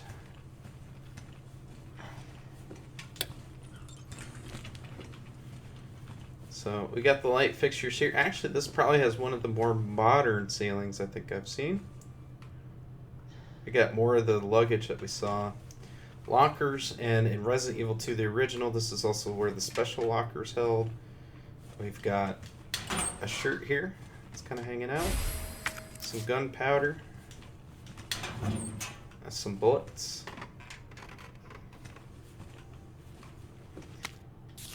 And then this is the file that talks about medicinal herbs. Got the coat rack. Looks like there's a different coat here. Could be different hue look. And then looks like some fresh flowers. But they're probably plastic if I had to guess. With a filing cabinet here. And we got some cameras actually here in the glass. It says Vision on it. Most likely kind of a reference to like Nikon or all those older cameras here. And then we've got this desk, which actually is a metal desk, a little bit more modern. Those other ones were the same camera that says Vision on it, which is like that, and the cabinet there with some lens. One that's actually connected, old-fashioned lamp, and then we got an old-fashioned typewriter here, which is of course used to save. And then we've got our item box. Old-fashioned light that we've seen throughout the rest of the RPD with the electricity there. And then, last but not least, we've got the dark room. So, film contains evidence do not leave out, RPD.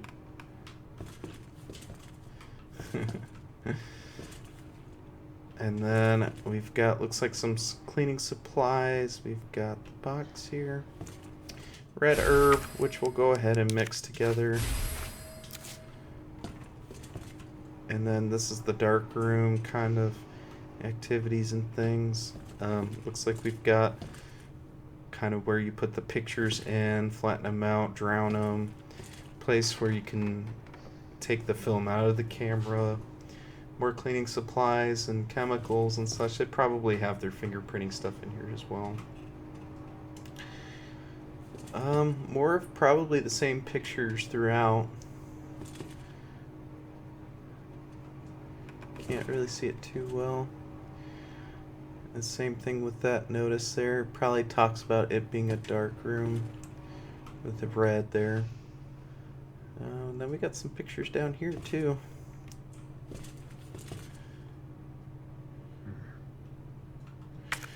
We'll go ahead and develop this. And that is of the statue with the scepter and the book in it.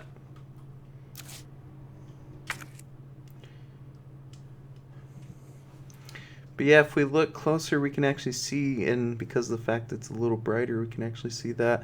So if you look at the pictures down there, you can actually see the stars picture we'll see probably in the stars room up on the second floor. And then we also have, it looks like a fire truck, probably in Raccoon City itself. Well, that about does it for most of the first floor. We do have an outside portion.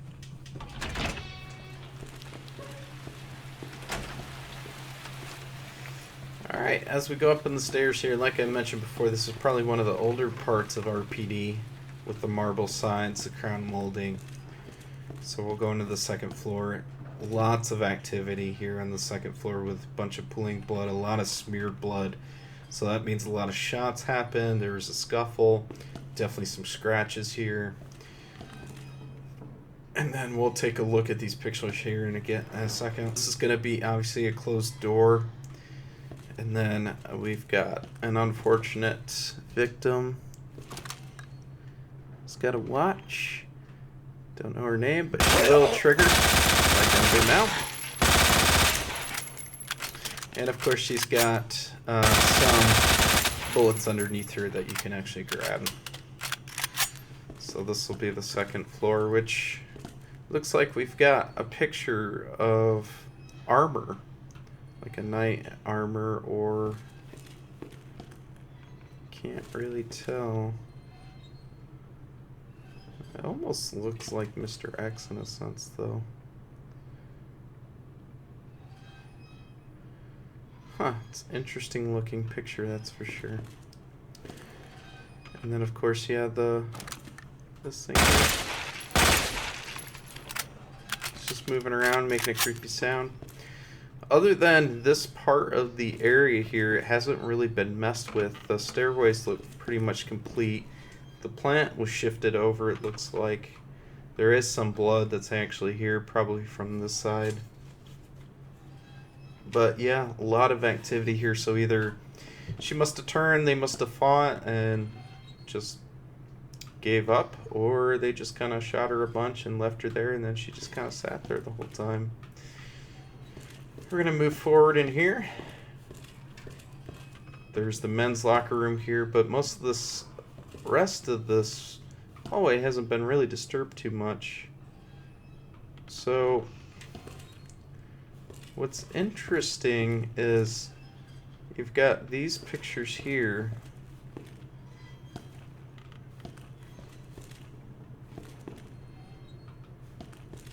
Looks like it's more zoomed out, a little bit more zoomed in.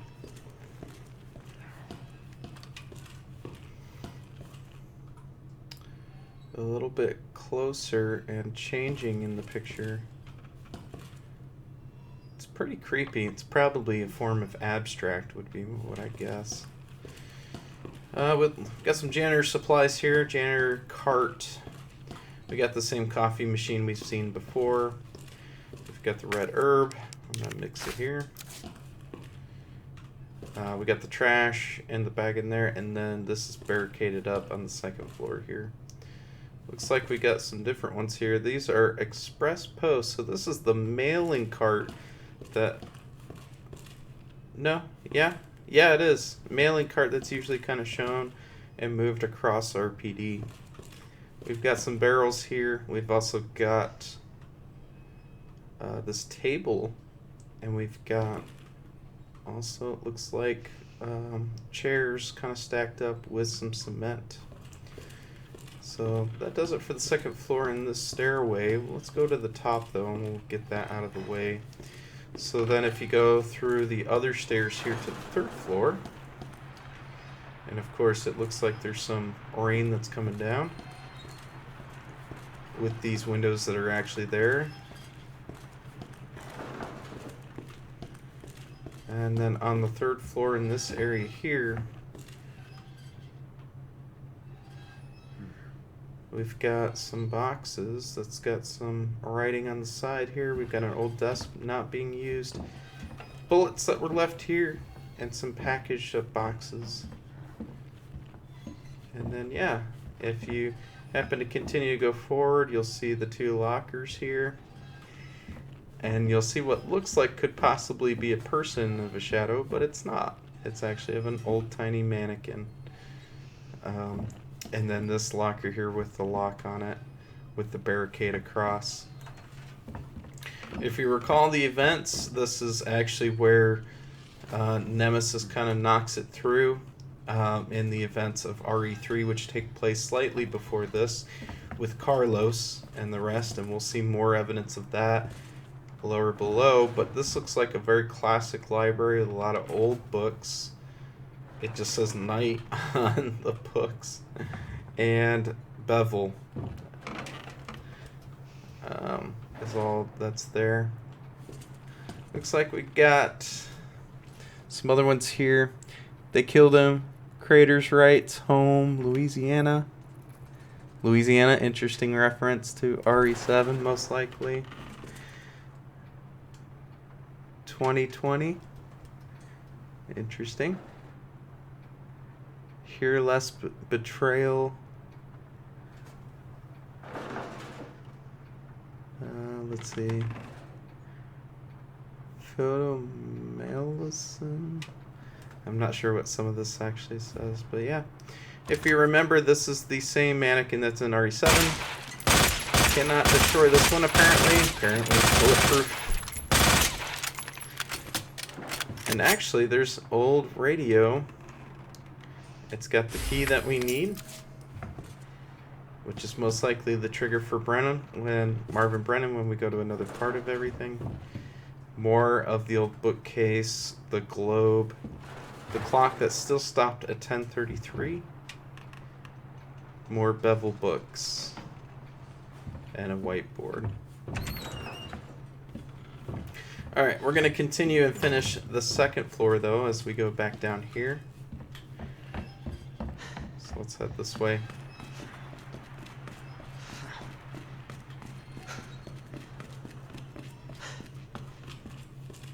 Alright, men's locker room. Alright, same clock that stops at 10:33.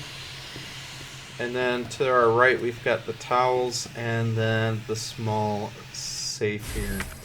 And this is going to have one of those keys that we need for the safety deposit box downstairs. Portable safe instructions. Of course, it just talks about how to go through that. This locker, of course, is empty, so we've got 2 sets of lockers here before we get into the steamy steam room that we can't get to without the valve. So we'll be stopped here in just a second. And then if you open this one, there's a dude that's in there, which was just kind of stuffed in there.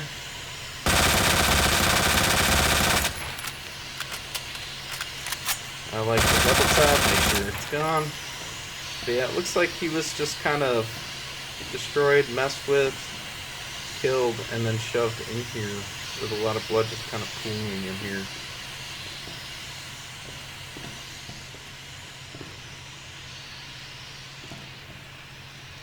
No smoking sign. We got another little asset here. I'm not sure what picture that is, but it looks like a bunch of people either on a beach or in a desert. And then we've got some shotgun shells in here, some steel boys. And then in the middle, we've got a dirty foot kind of rug and a bunch of clothes here. So, obviously, if we remember, this is another portion of where Nemesis kind of broke through. And in order for us to get past this, we have to have a valve, which we'll get later. But yeah, some more valve controls here. And things of that nature. So let's go on through, back up to the 3rd floor. Alright, this is a very classic old hallway. The barricade obviously goes across that way. We get the same flower asset we've seen before, but this is very concrete. The roof is very old and wooden. We got these windows, which haven't really been disturbed. And then, of course, we got the liquor there. Footstool.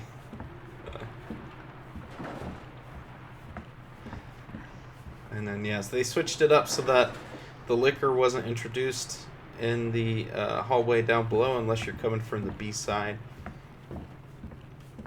And then, yeah, we've got more of the same.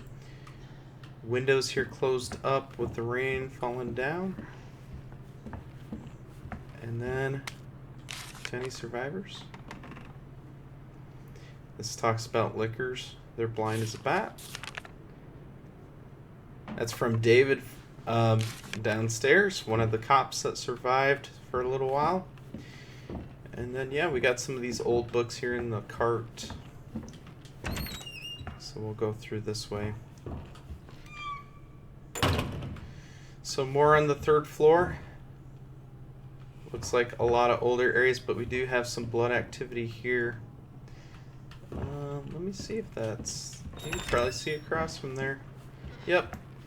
So a bunch of this wall is actually kind of busted down from the concrete because it's super old.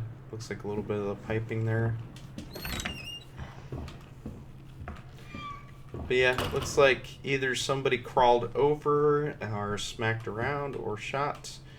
A bunch of blood splatter here on these old, looks like old dressers, an old chest, and box here. And it looks like these are splatters of different sort, not just contact blood. We got the same asset of stuff that we saw in the previous room there. A bunch of tarp. We've got that picture from the hallway, and then this rug is actually new. We haven't seen this before. So it's the same dresser across though. Same old chest and dresser. Looks like a bunch of dirt or mold, which could be from RE7 or reference to that, which I didn't think about. Same creepy photo from there. And doll, which is unique and you can't hurt it. Barricade, and it looks like more dirt, soil, or could even be insulation, but with 3 marks right here. Slight barricade, not really super efficient though, as you can get around it. We got a pallet here. We got a little bit more newer ceiling, but the ceiling tiles are very, very soft and very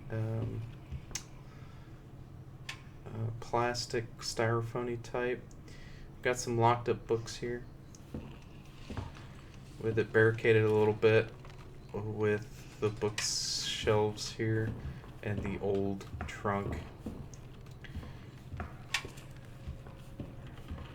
Alright, I got this middle part here. It's more of that locked up bookcases. More insulation. We got a grandfather clock with a bunch of blood here. Can't remember if there is a dude here or not. Doesn't look like it at the moment, at least. A lot of blood activity here that was smeared, though. There used to be a grandfather clock in Resident Evil 3. I don't recall it really being in 2, but there probably was. But this is probably the same grandfather clock actually in Resident Evil 7. Or it actually holds one of the medallions that you get. This, of course, is the C4 explosive with the barricade that they put in there for some reason. Not sure why. Old trunk. Got a note here.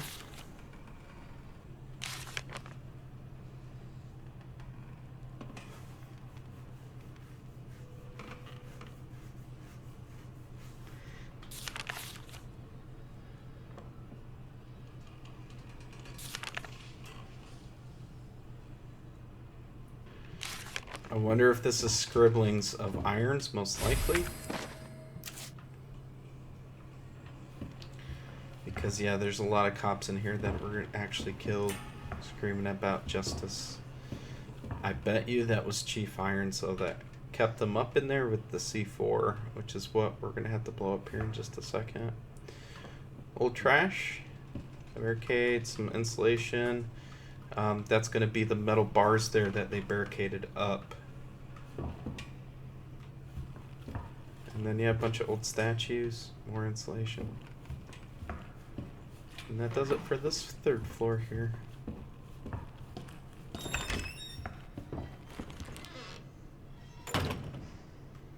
And now, third floor into the library. Bunch of old bookshelves and books that we've seen before. Relatively undisturbed.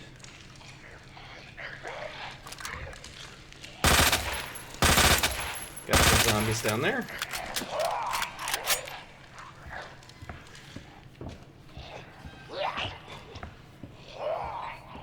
More of these old bookshelves. Leon, it's Marvin. I need you back here ASAP. Are you okay, Marvin?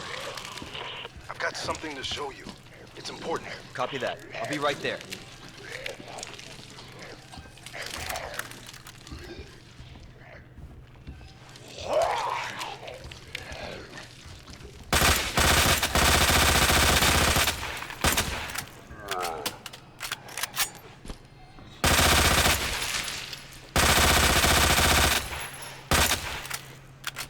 Got the 2 zombies here, one kind of beating on the other. Which probably means that this one wasn't a zombie until finally decided to turn a little bit.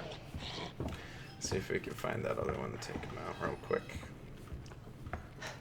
I don't think it's gonna... Got this old stairway here. And then, yeah, of course, that part will actually end up breaking. It looks actually quite nice. Doesn't even give you the indication that you'd end up falling. More of the same bookcases, even going across the way past the stairway here, but yeah, lots of old railings with a picture here. Woman with a sword.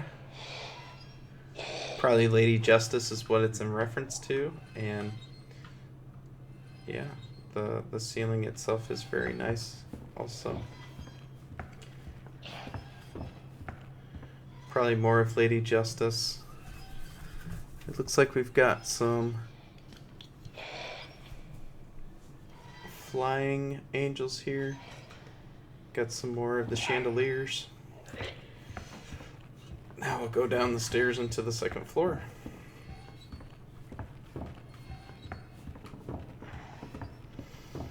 So, down here on the second floor, we've got two bodies here immediately.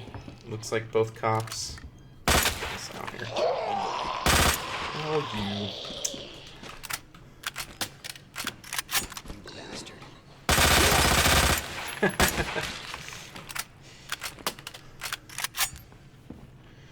This cop here had a knife. It looks like he was trying to defend himself. There isn't a lot of blood splatter at all. In fact, there really isn't any just on his hands. So he must have gotten bitten or scratched and then succumbed to his wounds and fallen down with the knife that's there.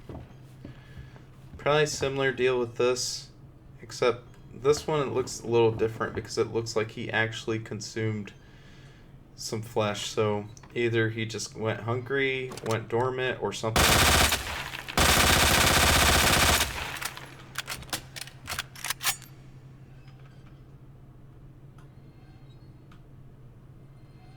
His equipment is still on though. Doesn't look like anybody that went after him still had his equipment there. But his gun was taken obviously, and probably his bullets. The tables look pretty undisturbed.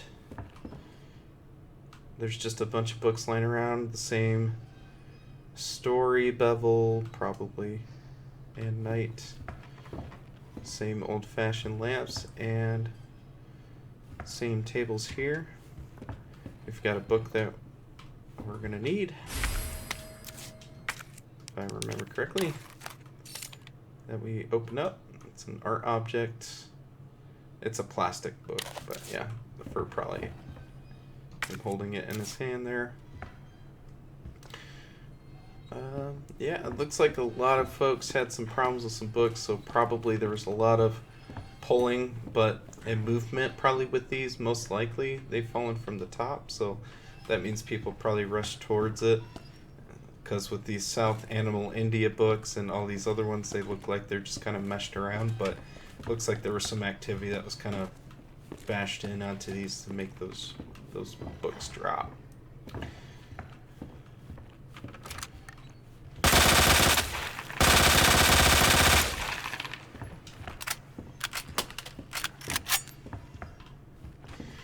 Alright, more of the same books here. The crazy part is these books haven't really been, or bookshelves haven't really been moved around. Just these, which is in reference to the puzzle that's for everything, but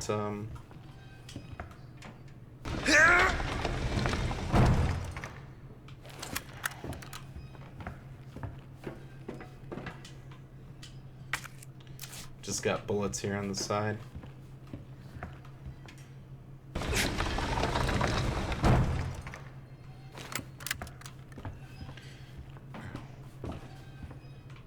And then yeah, you gotta get the jack here in order to move this across.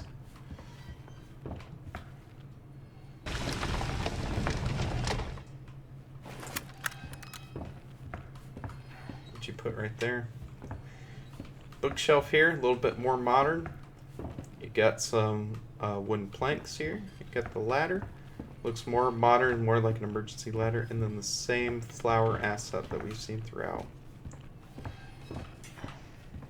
So yeah, it doesn't look like much happened. There might have been a struggle, a stumble, and whatnot, but not really a lot of blood or pooled blood or anything. Looks like it was actually, other than of course what I caused, some folks probably got infected in here and then ended up staying or succumbing to the wounds and then just died.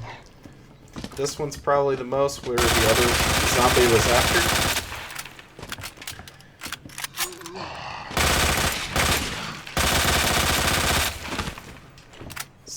kind of sitting here. It actually has my bullets here and some of the smeared blood, but on this side there was definitely some blood here that was on the wall and such, with a bunch of the same assets we've seen in the waiting room on the west side.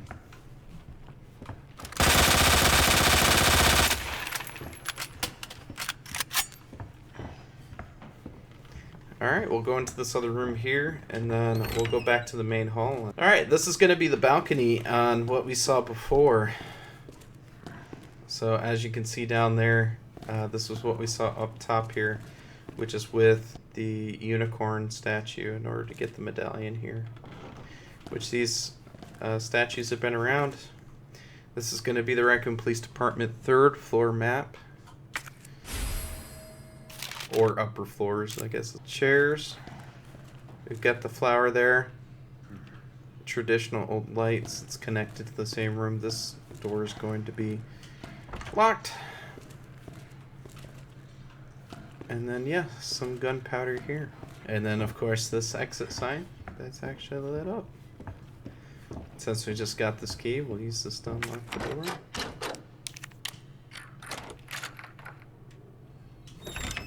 From there. Let's see what Brennan wants. Marvin Brennan. Looks about the same, hasn't really moved much. There you are. Come here. Take a look. Yes! I knew she'd make it. Oh, you know her? Yeah. Name's Claire. I came into town with her. You can get to that courtyard. Through the 2nd floor. East side. I'm on it. Thanks, Lieutenant. And then, yeah, now that we have the key, we can go through the waiting room in order to get on that other side as well. Alright, now that Marvin has told us that Claire is on the other side, and we also have the key, we're going to head that way and then look at all the rooms and continue working through that way. Let's see. Alright, as we remember before, this was the waiting room. It's got some art pictures in here, got some dust and set up. So let's go through this way. Obviously use the key.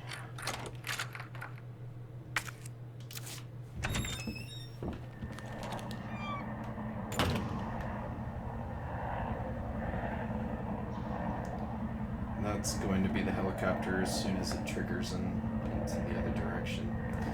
So the waiting room is actually pretty old. Obviously it's got the door with the key, which is actually locked with these set of keys with the museum, most likely. The floor panels are really dirty. We got some older architecture on the side here. We've got the art room over here. Fake plants. Lit up for exit. And then we've got this entryway that's closed up. A super old square pig crank. Not really damaged or anything like that. Other than that, not much over here. Got some newer lights installed, obviously, for the floor. Well, not super new.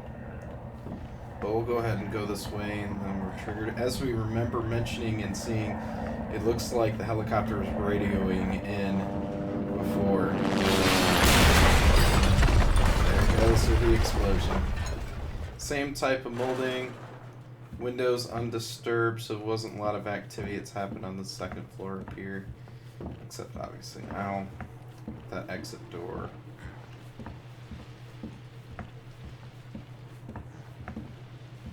And then yeah. Dead guy. Got an herb over here, which we don't really need. Before we go too far, we'll go into the art room. And then take a look at that one.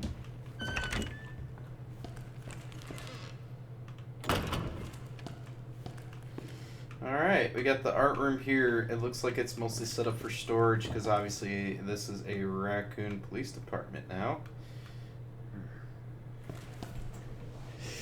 We got the creepy old painting of the little girl, which I think really is a direct call to Resident Evil 7. I'll have to follow up with some research on that. We got the lady in the black dress we've seen before. We've got the river and forest area we've seen. I think this is a new one, since it looks like it's got a mother, her baby. It's got some angels there and people in the background playing. I'm sure it's a historical type of painting as a reference. We've got the Raccoon magazine of the Red Stone of the Art article. Edward the Black Prince, the pearl, the queen of the Nile milk dry, the diamond that led a queen to the guillotine. There's no end to the number of tales related to the appeal of jewels. Simply lays a sparkle among them. The origin of this one is unknown. It said once adorned a noblewoman's jeweled box was even dedicated to a wise king. This fall, the stone has been shrouded in legend. There are sure to be many eager enthusiasts here. But dear reader, one would do well to approach with care, for devilry lies in beauty's shadow.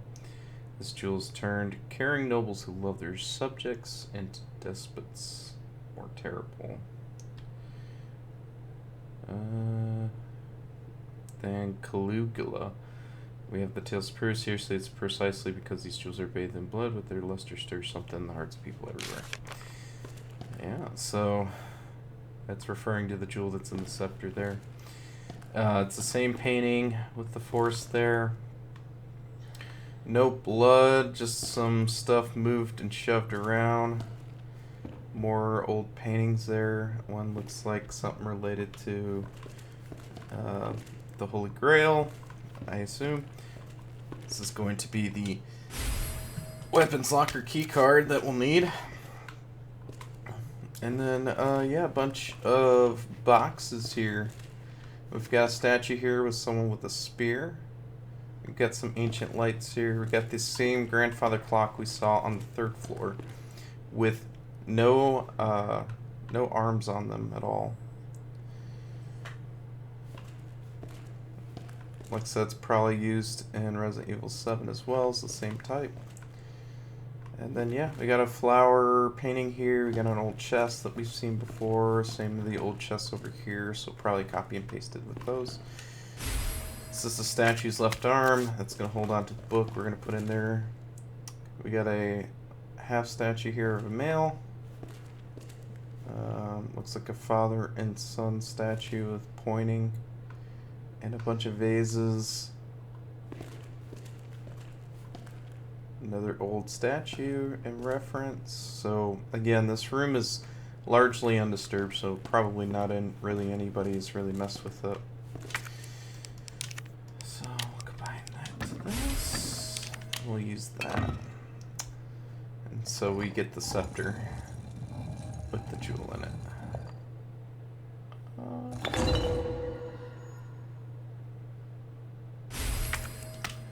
Obviously, scepter's nice, but it's a complete ruse if you examine it. Hey, look, little switch. Short staff with a jewel in it.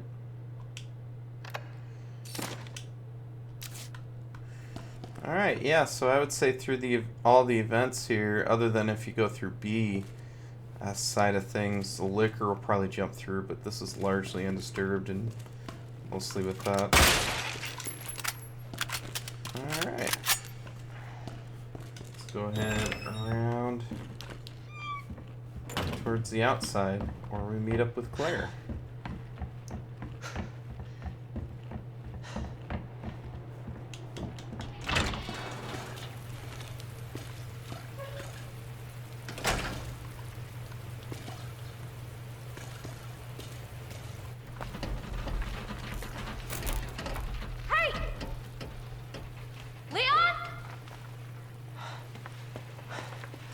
Claire!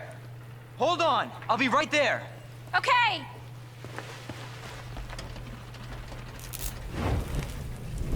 Then it starts up a fire with the spark. Not that the fuel or Claire. anything has exploded or anything It's like so that. nice to see you. How you doing? That helicopter just came out of Yeah. nowhere. I in one piece. Yeah, don't worry about the I'm helicopter. guessing you don't have a key in one of those fancy pockets? Unfortunately, no. But how are you doing?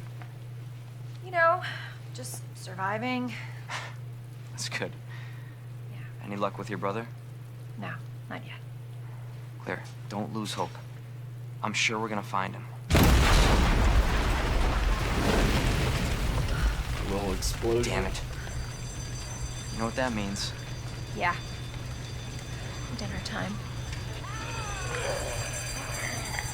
Claire, I think you should go. Don't worry about me, Leon. You take care of yourself.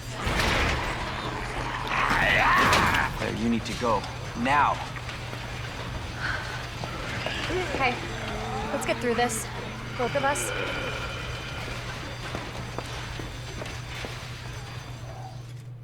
So in this case, Marvin, I've got a situation here. I'm surrounded by zombies. Marvin, do you copy? Marvin! Damn it. so the outside area hasn't really been messed with, other than the fact that there's a tool set with these cutters here. Most likely just left here, even though it looks like they would probably hook up the lock, or hook up these chains on part of the doors as part of, kind of block the zombies from coming in. But no blood, no changes other than, of course, the helicopter. Which, surprisingly enough, had nothing to do with our main protagonist in this case, which makes sense. And yes, we've been here before with the zombies that we've taken out before. Same thing with this guy. Think he's up yet? Nope, not yet.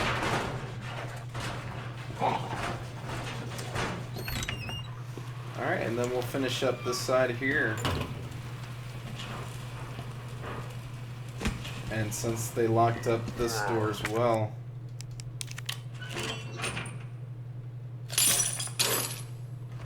get some space here. Because obviously that's secure.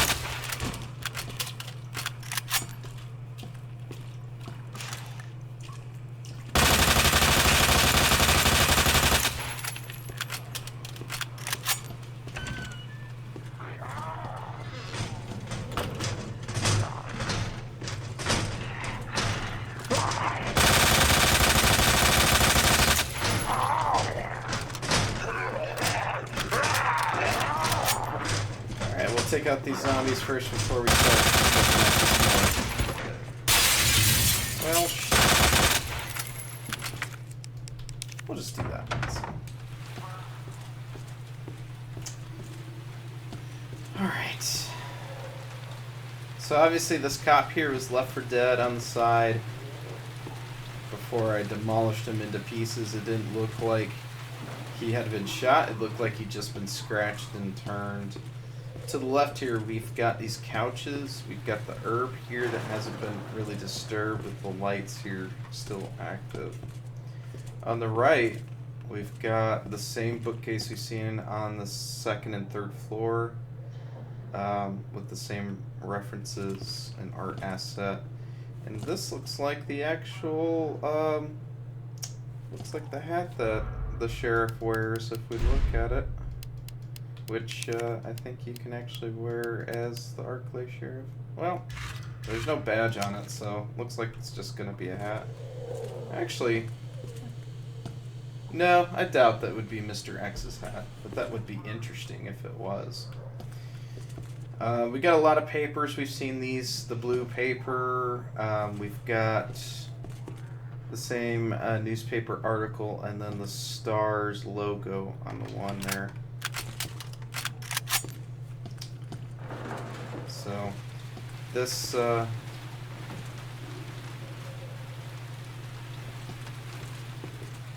this looks like more like a school desk with some books here. We've also got these flash grenades.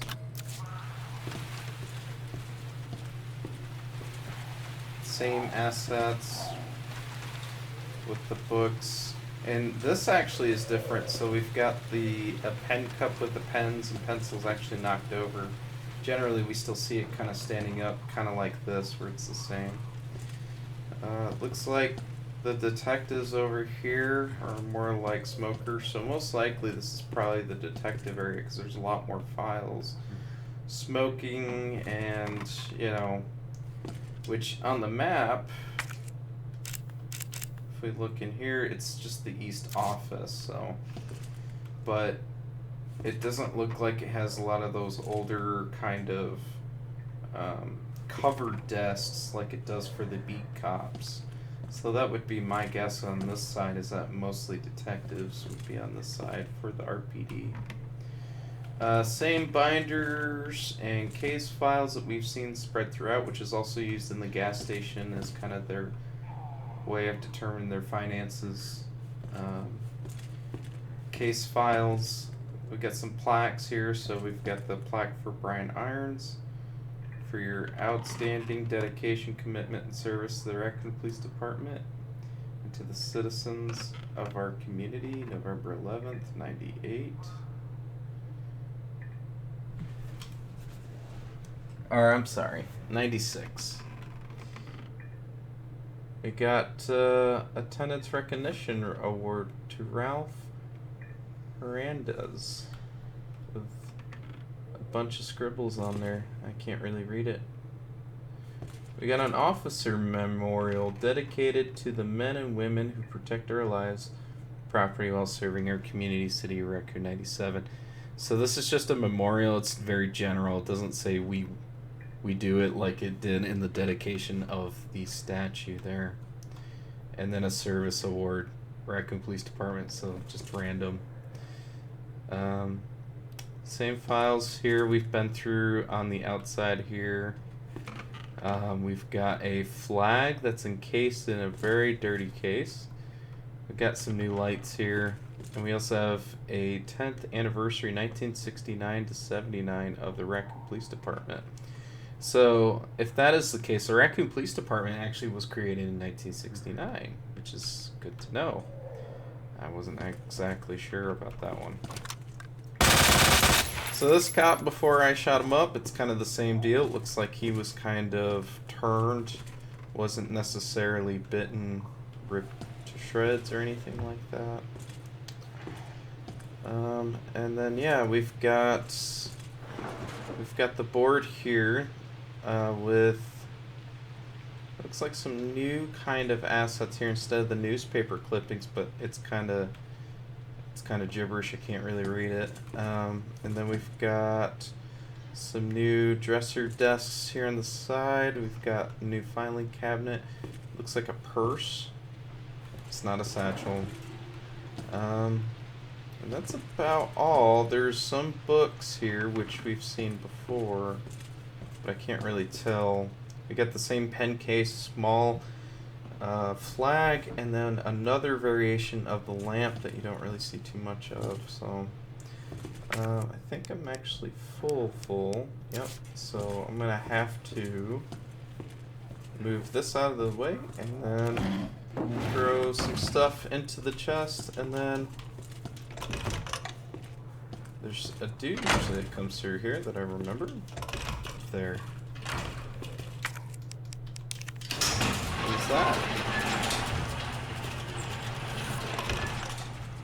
Let's get the valve wheel.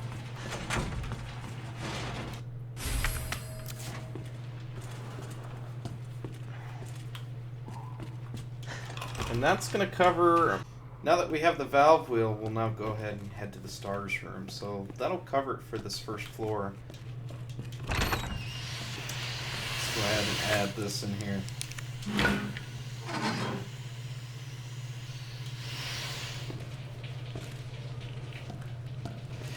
Alright, so yeah, the shower is completely decimated after it was hit, obviously with the hot water heater. In this case, in the realistic sense, though, the hot water heater would probably just explode and not continue to throw steam.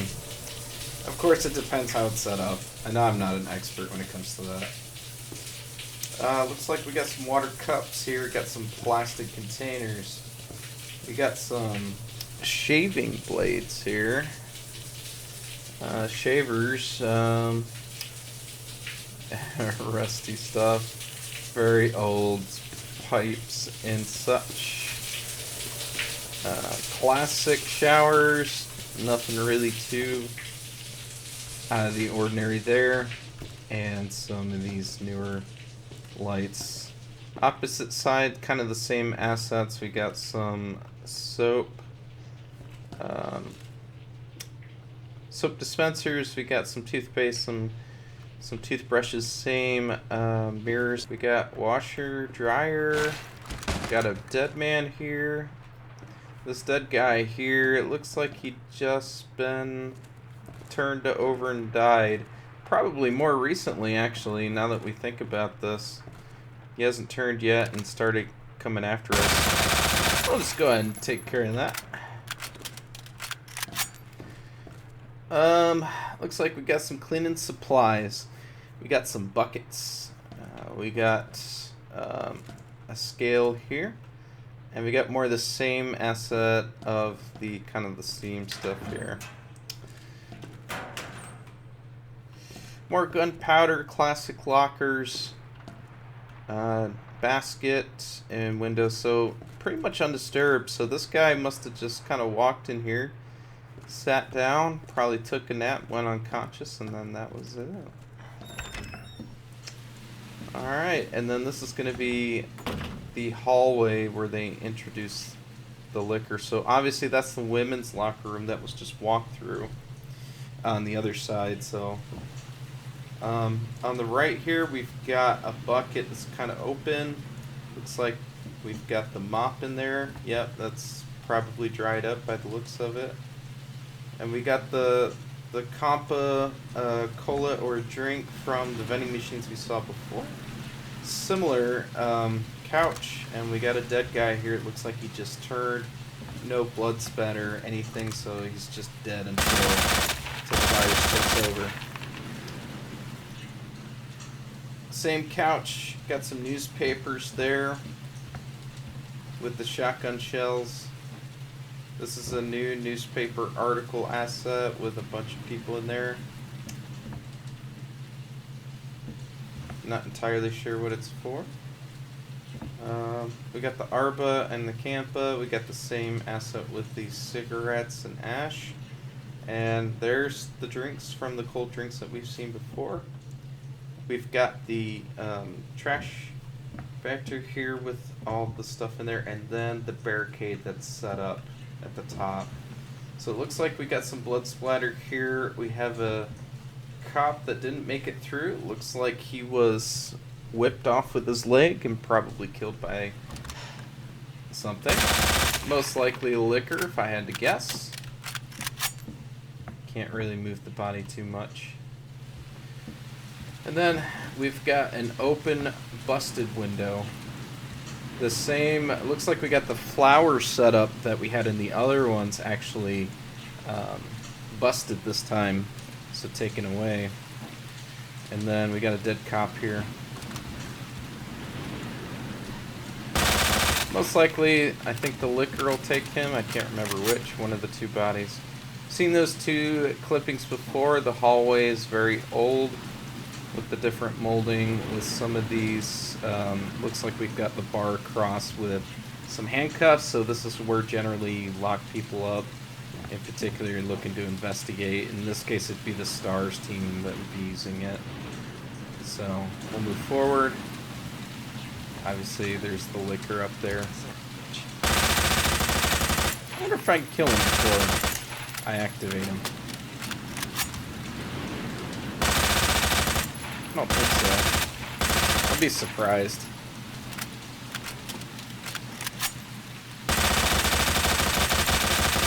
Yeah, I don't think it's going to. He's probably infinite and hasn't been activated yet, so he's just hanging out.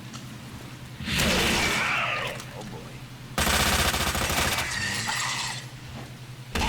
Ha!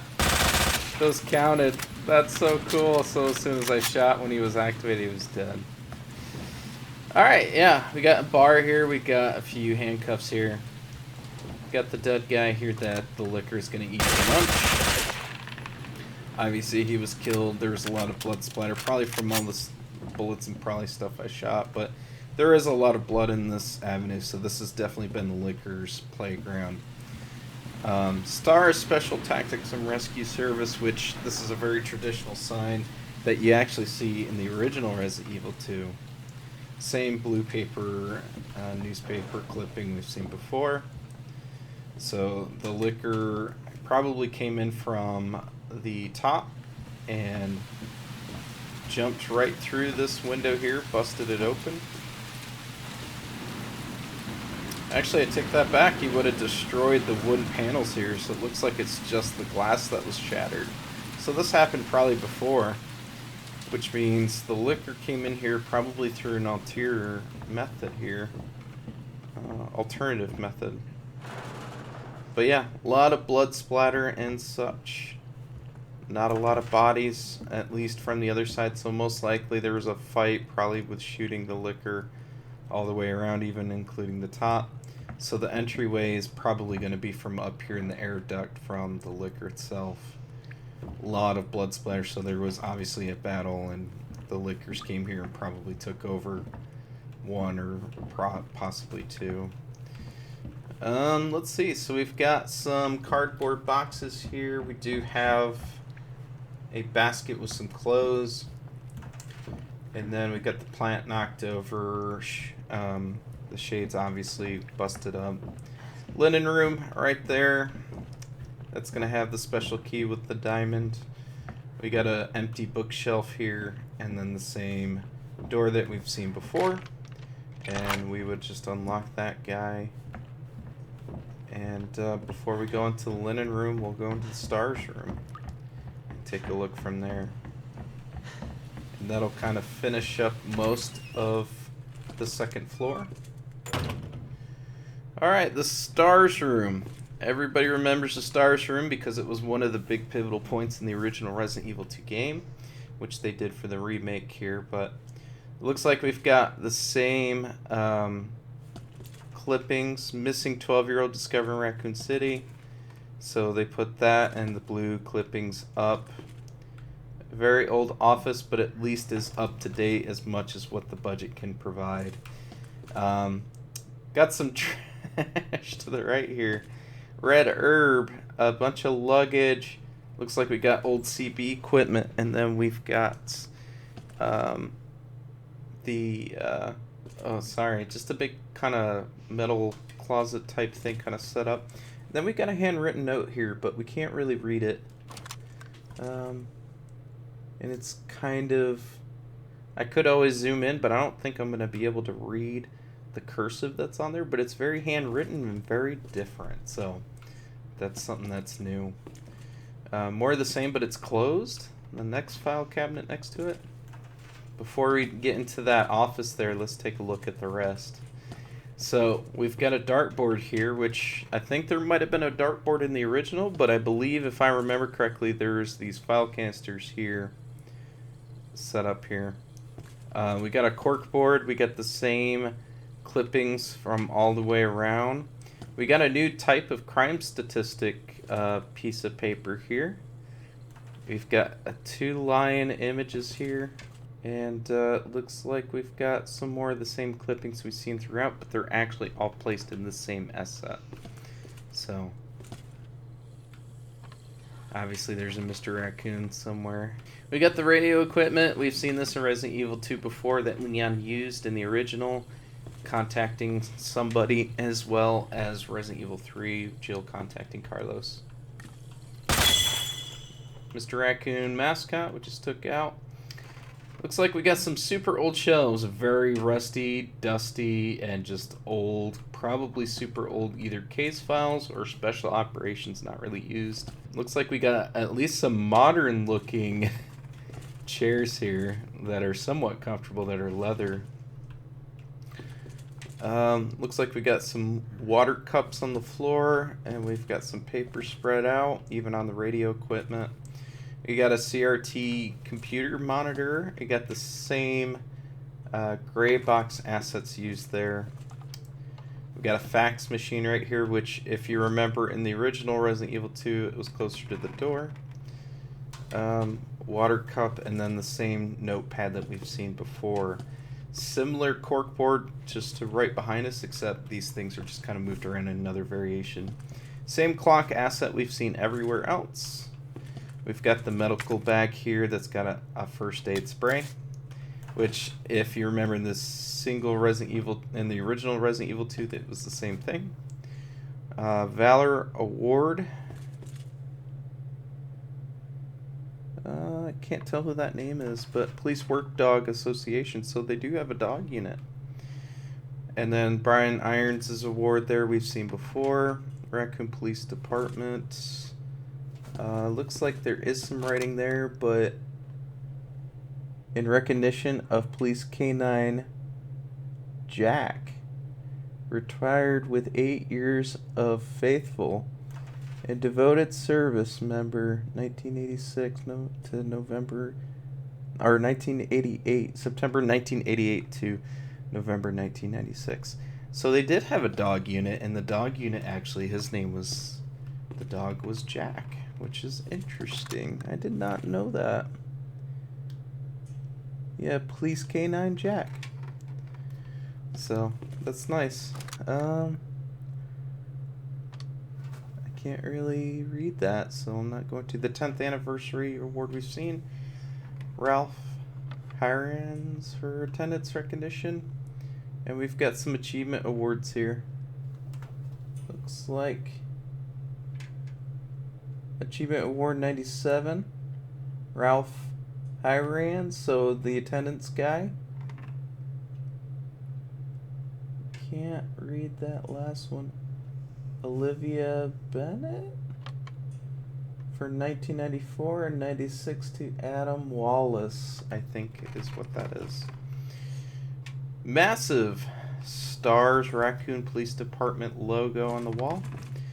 You got a computer, the same cup with the pens, and newer lamps. So obviously a little bit more of the budget was dedicated to the Stars comfort versus the rest of the beat cops and even the detectives. So, I believe, if I'm not mistaken, some of these seats were part of the Stars folks. I think with this one, with the puppy, I believe this was, yeah, this is the beret for Jill Valentine. So this is her desk. She's got the same wooden filing cabinet, a bunch CRT monitor, keyboard, mouse, and then a bunch of the old case files here, and then a picture of her, I assume was her puppy dog. Possibly Jack, the puppy dog, might have been a canine unit that was used in Raccoon City, but I don't think Jill was in service for that long, so it's definitely something to think about. Next to it is going to be the Made in Heaven with the guitar, and this is going to be Chris's seat, if I'm not mistaken.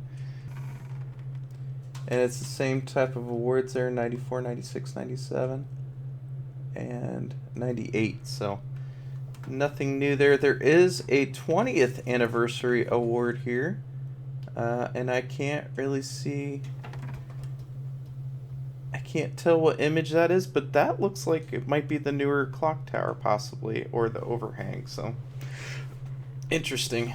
We got the Made in Heaven jacket. Obviously, that is Chris's, which Claire has a similar jacket that says Made in Heaven as well. Chris is also a fan of Billy Cook Love Session, which, interesting. I did not know that was a thing.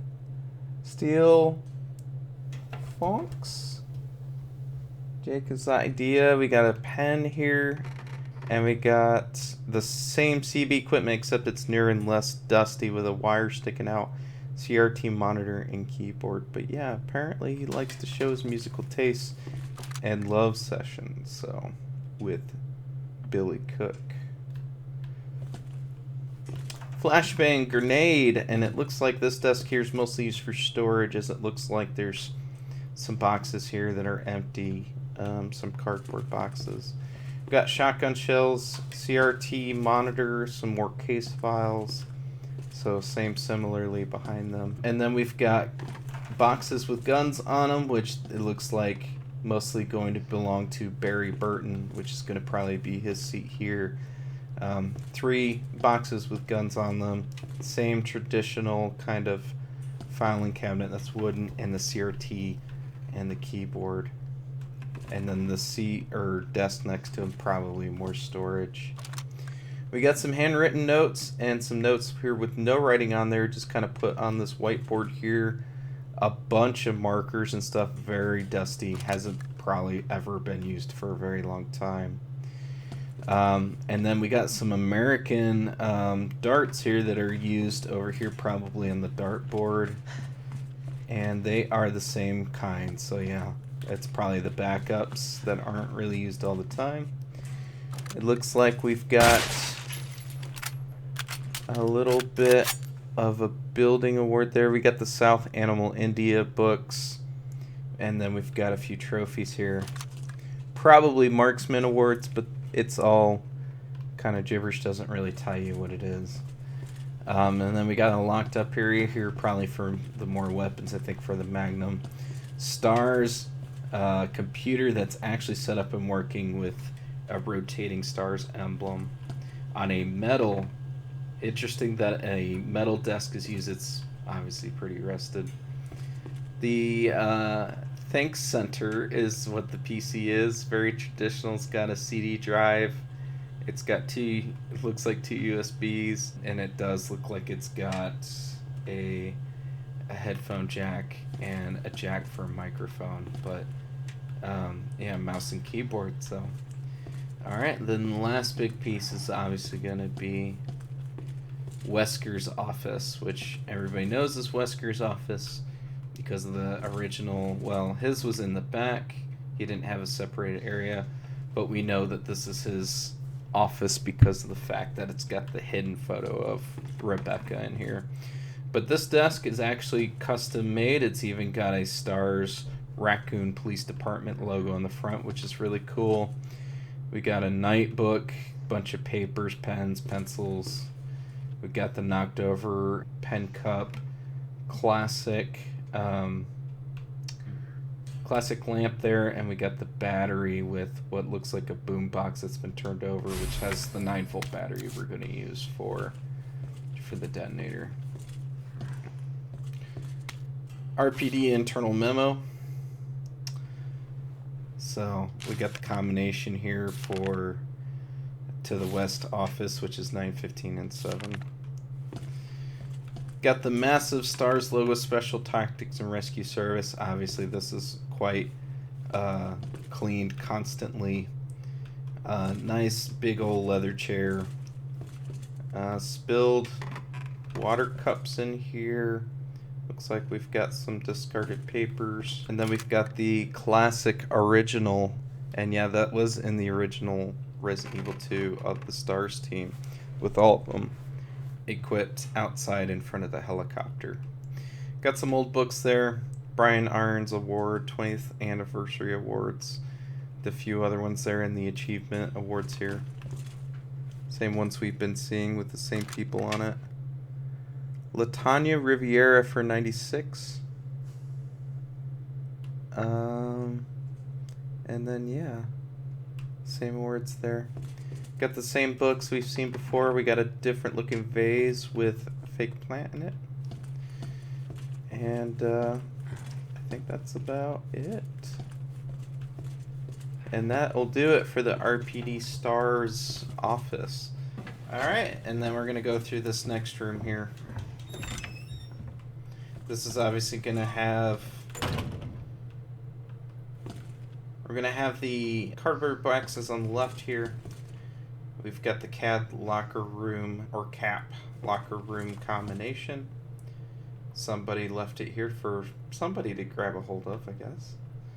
Bunch of chairs that look like they're just put for storage, and then they put a flashbang here with a green herb filing cabinet. And then it looks like we've got kind of a worker's desk here for actually setting this up. And it looks like the crazy person set up the detonator up top, but he didn't actually make it. He just kind of left it here, and he didn't have a battery available. So we've got, looks like probably some gunpowder explosive mixes here with some tools and electronic equipment, stuff to splice and cut wires here. Got a new setup for shelves, but probably more kind of cases that, you know, the police department used. That's probably left here. You got the same newspaper clippings. We got the storage room that obviously we can't get to. That'll be for Claire and B. And then the same type of asset we've seen before. So let's go ahead and unlock this.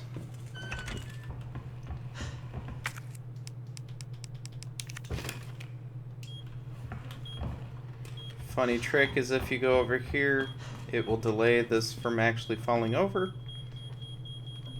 Of course, that's what causes this body to fall to the ground.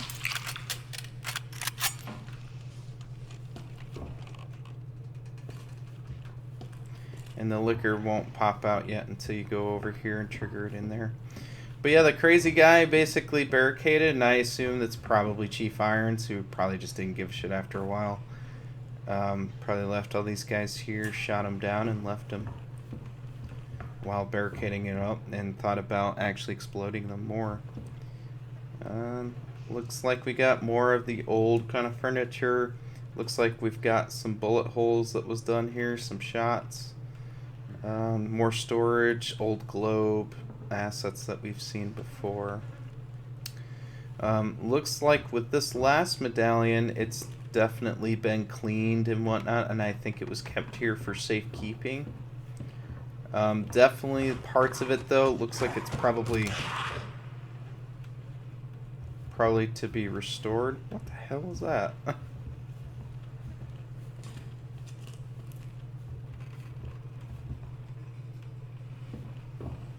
Not crazy, am I?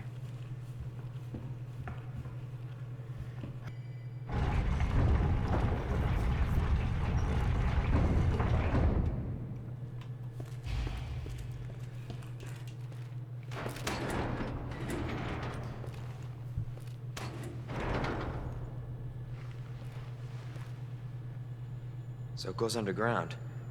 Huh. That's it. That's our way out. Lieutenant Branna! Marvin! It's time to go. Hey, Marvin.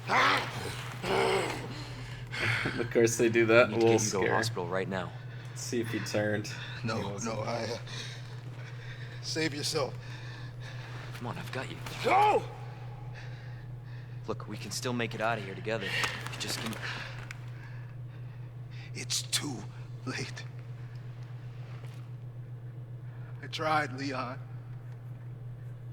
But I couldn't stop it.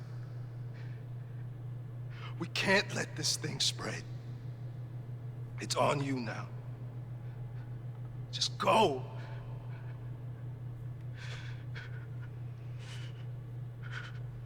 I understand. Yeah, if we remember correctly, in Resident Evil 3, Marvin Brennan ends up getting bitten, I believe, by Vickers, if I'm not mistaken. But yeah, Leon walks through, and he must have triggered something that closes I won't let it. you down, Marvin. Mainly because the only way to reopen it back up is actually using the rod that goes into this little classic old pipe, which is kind of like a crank. Very old, traditional, probably a secret kind of office area, which is a point of interest as a museum. It's got the unicorn and probably the lion, which is in reference to those statues. And then, if we look here on the left, we've got the globe we've seen, but not rusted through and old, actually brand new, so they've been keeping up with this area here. Got a better looking kind of bookshelf, cases, and cart. We've got a miniature of to get her to rest and resuscitate. We got this new custom desk. Looks like there's 2 of them that were made. The other one was made and put in Wesker's office, which we've got here. So this was done. The difference with this one is that this is the Raccoon police insignia, while the other one in Wesker's office has the stars insignia for Raccoon Police Department. We got the bevel and the level books. We've got the same hat we've seen before. And, yeah, got the traditional typewriter as well, so. Sorry, let me just continue here. So we'll throw that back in there. But this is the old typewriter. Wooden chair, so most likely this probably isn't really used too often. Old piece of paper, classic pen. So, we've seen these before. Let's see, before we move on, we've got the classic bookshelf that we've seen in the library here, slightly modified, I would think. We've got a new picture of a little girl holding a doll. Looks super old. The South Animal India books that we've seen. And looks like some old gentleman there. And then, yeah, looks like an old... That doesn't look like a clock. Yeah, it is a clock. Okay. At first it looked kind of like a compass, similar to what the floor was, and the floor is just perfect as far as the wooden finish.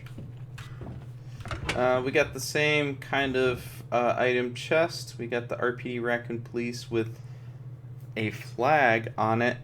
Looks like a plaque with some instructions that I can't read. We've seen this actually thrown in the art room, but this one looks like in better condition, and we can actually read it, of what looks like a grail, more or less, in a canyon, an oversized one. And then if we go in the small entryway, we got the very classic elevator, and classic entryway for that. Alright, we're actually going to continue forward. Leon, I'm sure you beat me here. We're going to continue with the B side of Claire that actually goes on the other side of the RPD. So this is the outside, which looks like it's got either a bunch of temporary graves. Could also be the fact that they are also patches for growing plants. Most likely, though, temporary graves would be my guess. As you can see here, it looks like they were trying to barricade and make sure they keep everybody kind of away from the infection. With more dead bodies here, plastic garments. And then we're going to go to the underside here of the entryway.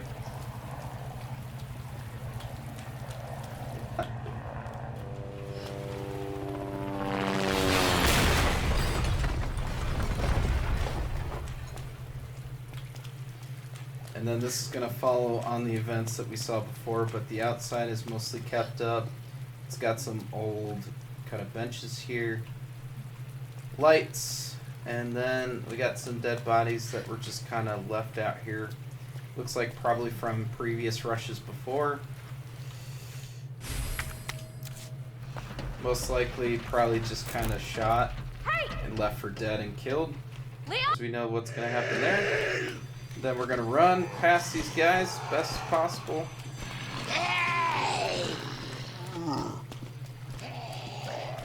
So that we can get to this door here.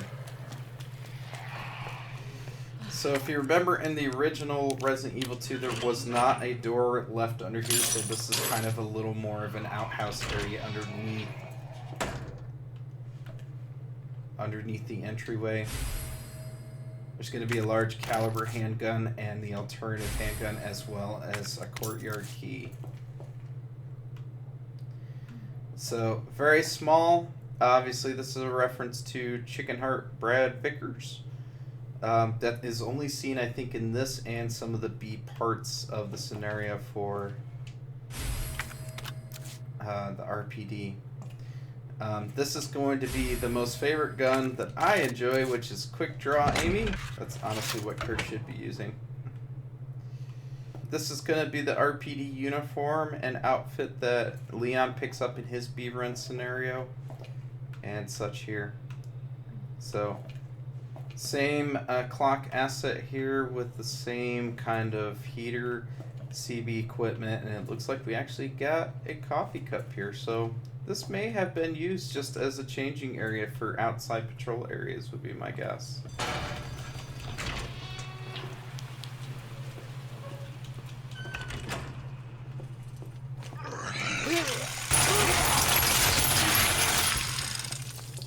And then, of course, with this side of it, we've got these doors that are actually open. So, if you remember in the original Resident Evil 2,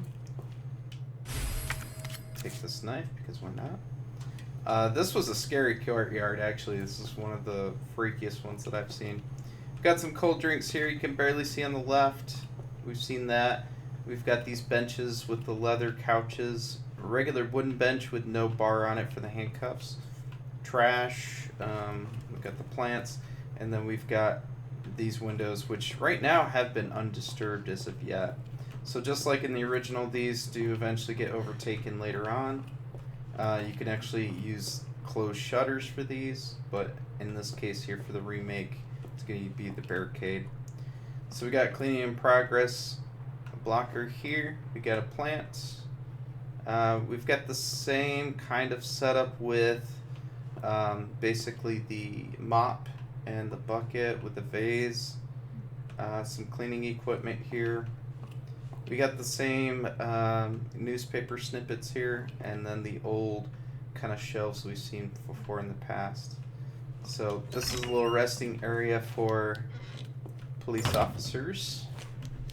I think it's actually more like an overnight room, mainly because there's beds in here. But there's going to be the table. It's got red herbs here. It's got the same hat asset we've seen, the same boombox that actually is flipped over on Wesker's side. We actually do have the same dartboard with the same darts on it that is in the Stars team. So if there was a secondary team or a secondary place that they're kind of hinting at, it probably would have been in here. A more modern day telephone with the same clock asset, and then lockers with some gunpowder, bullets, and we got a fridge. I believe, if I remember correctly, people were playing poker in here too while they were resting. But then, yeah, we've got bookcases here. Got Mr. Raccoon mascot there. You got some more. We got some submachine gun ammo here. And then, yeah, we've got these bunk beds, which are very old, very rusted. Definitely need replacements. And then the fuse for stuff up top. Same type of clock that's used in a lot of different places as well. Alright, in the B section with Claire, we're also noticing there's some changes and differences with after Leon technically has left, where this is all barricaded. It looks like in Marvin's last-ditch effort, he went ahead and barricaded the front door, and before he ultimately turned into his ultimate demise. And then, of course, the camera captures Mr. X showing up to the camera from that particular area as well. Even though now the medallions magically, obviously, loopholes with the game have gone back to where they need to. So that'll be the next bit. We can assume that most likely this part was scrapped in order to save some time. Either the teams didn't actually coordinate together, or they just basically wanted to do something quick to get this remake back out. But of course that is complete conjecture and speculation at this point. Alright, we're going to the last part, which is going to be in the underground streets.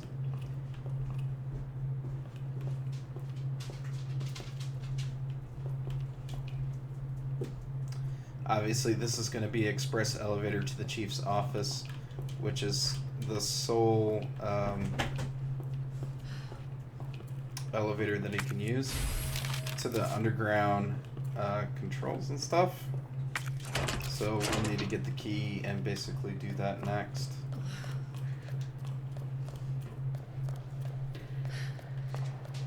So the parking garage area is pretty modern, probably. It's got a parking card key, which is probably not typical with the amount of folks going in and out, but if it's such a small department, it does make sense.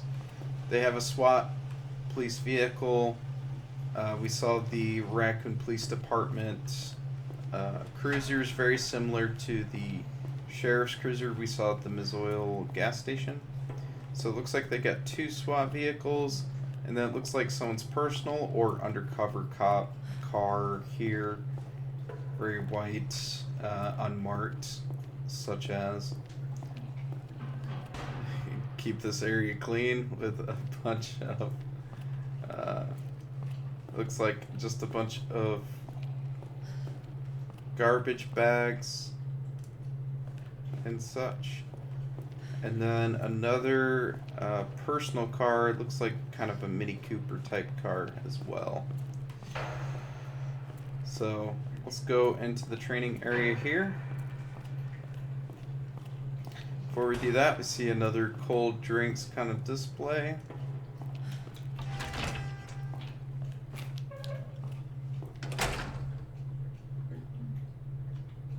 Same cold drinks, blue, looks similar to Coca-Cola. Looks like this area underneath is under construction with the hard hat area here. Got a liquor too with some clean supplies, janitor type of thing.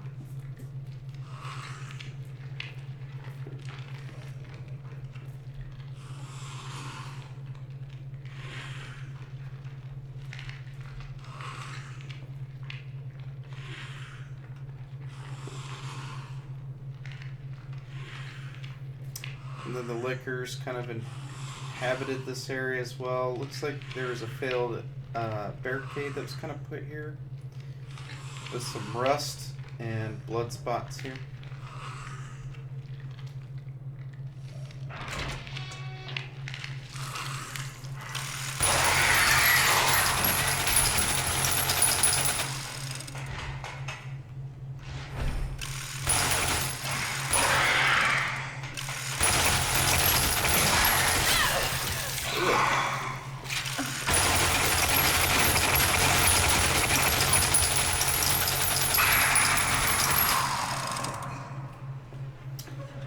And as we remember from the recognition up top, the Raccoon Police Department does have a K9 unit, or used to.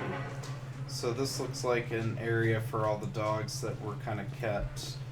Most likely this probably wasn't where the K9 units were kept. This is mostly probably in cooperation and most likely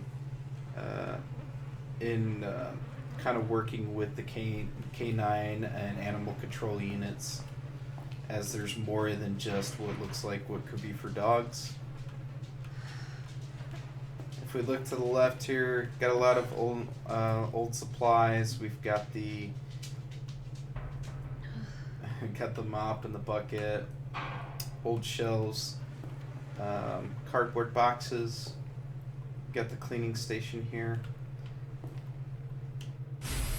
with high-grade gunpowder. It's mixed in. We got some dog carriers,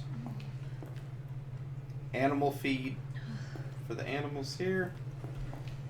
Obviously it's unkept, old, and opened on a lot of these areas here. Raccoon City K9 Division win Best of Midwest Award, so it's more supporting that Raccoon City actually has a K9 unit, as it kind of shows this.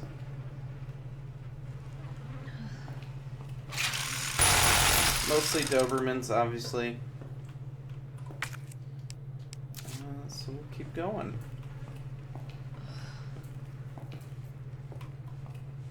And it looks like the lickers had their way and killed and eaten all of those dogs. Lots of animal feed for their canines, as well as animal control.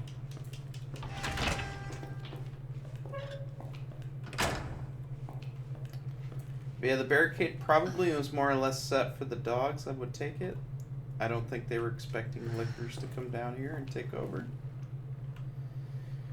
So we'll move into the next room here. which is going to be the morgue. The morgue in and of itself has a lot of closed areas here. Obviously there was a gentleman here that was probably the janitor, I would suspect, or the person that kept over the morgue that had turned and probably died from scratches, bites, injuries, probably from zombies. We have a bunch of animal clippings here. It looks like mostly they were putting up, looks like a coroner's reports for a multitude of individuals and people. That's not very traditional. Usually you put these kind of documents in with cases and a coroner's report, and you don't actually put them on the walls, especially in the morgue. But I think this was probably a game design choice in order to ensure that you know that this actually is the morgue. They could have used this as an investigative portion if they're trying to investigate these dead bodies that were coming up. And so that's probably what those were, and we'll probably allude to in this point. This is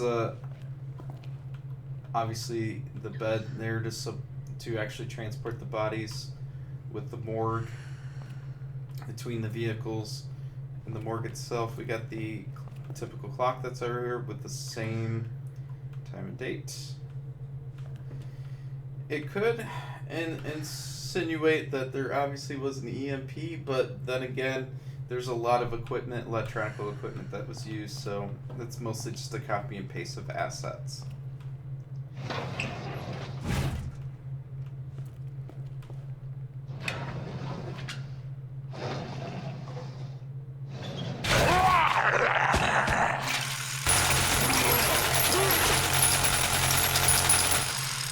Most likely what occurred here was obviously somebody was probably cut, scratched, bitten, and then was placed in the morgue as safekeeping, probably from the other gentleman, and then decided to just keep himself in here so he wouldn't cause any more trouble or issue or harm.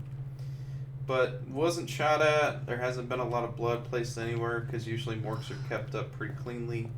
So this.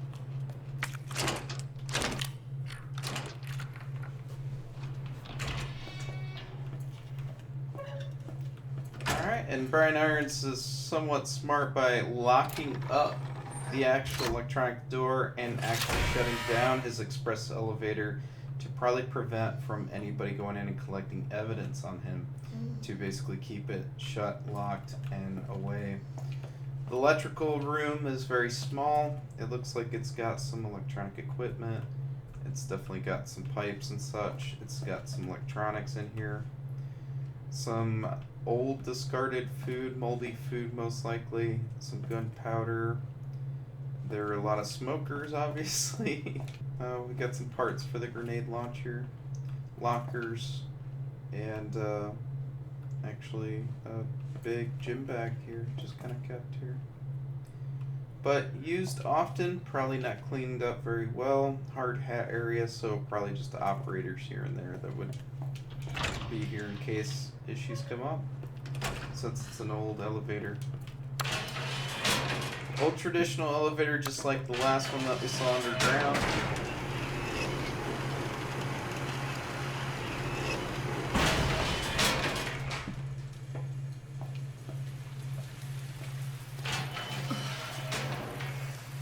And then a slight outdoor area here.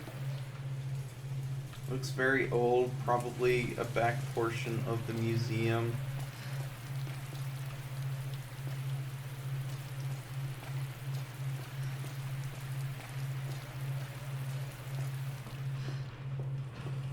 As we proceed, he's got a back entryway, and it looks like a secret door that comes out of behind his desk in his office.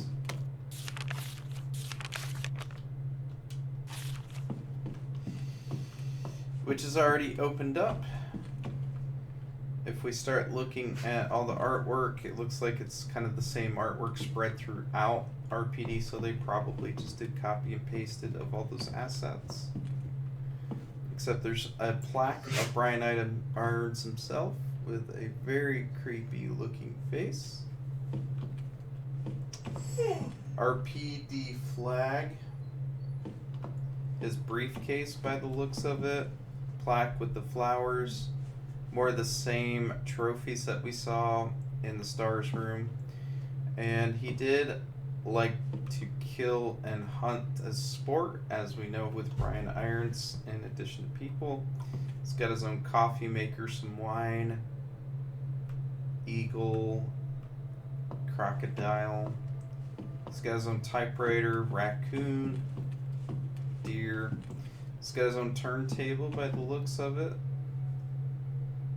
Same grandfather clock without hands set throughout, which this is kind of a pass on the part of the developers and the artists. I mean, obviously Brian Irons' office is not going to have a grandfather clock without actual arms with it. It's going to keep time.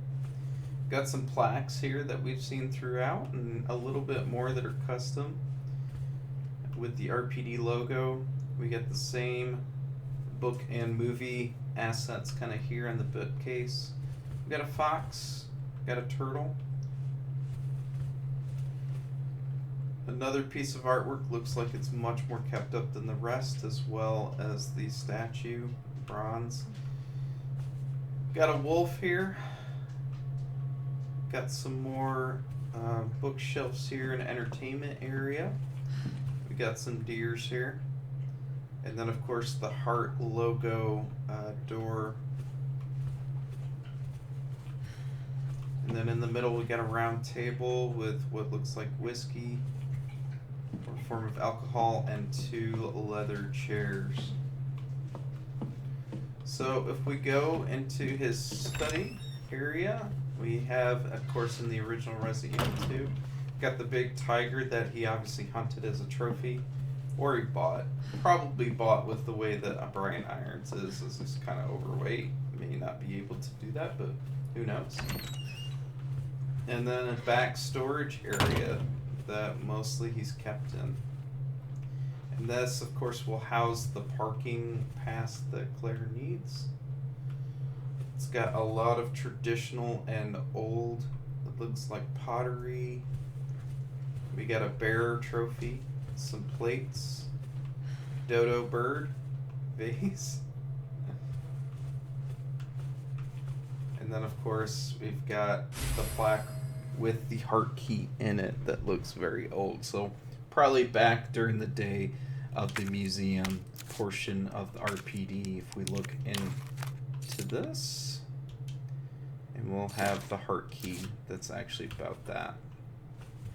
Big owl, lots of old ancient, probably artistic pieces that are kept in here. Which refers to the power panel parts, and even the traditional Egyptian collection that was part of the museum. Alright, the other part of the RPD is going to be outside of the chief's office, which is a little bit more secluded from the rest. As you can see on the left here, we've got the magazines that we've seen before with the plants, and the 2 leather couches here, more smoking equipment, raccoon mascot, and then behind this door we've seen before with the closed garage door here. 2 ways to go. You can go into the basement or upstairs. This basement here is actually also part of the original, if you remember. It's a little bit broader in scope and bigger.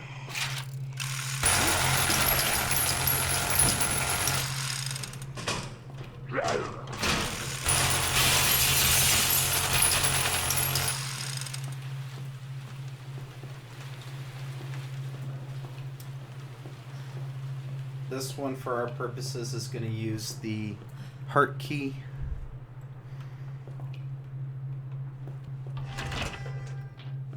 Which has let me out in the glass. This is the traditional interrogation rooms, which RPD uses basically for their purposes. Let me out looks like it is written, or Leon if you're doing that.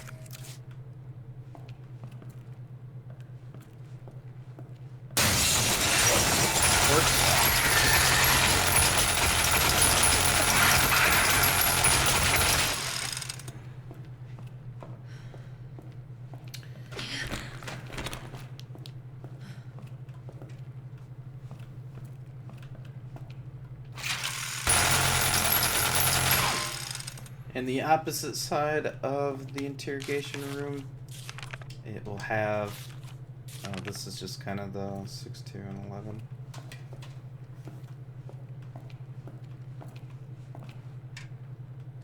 It'll have the other gentleman here. This is mostly going to be for the portable safe.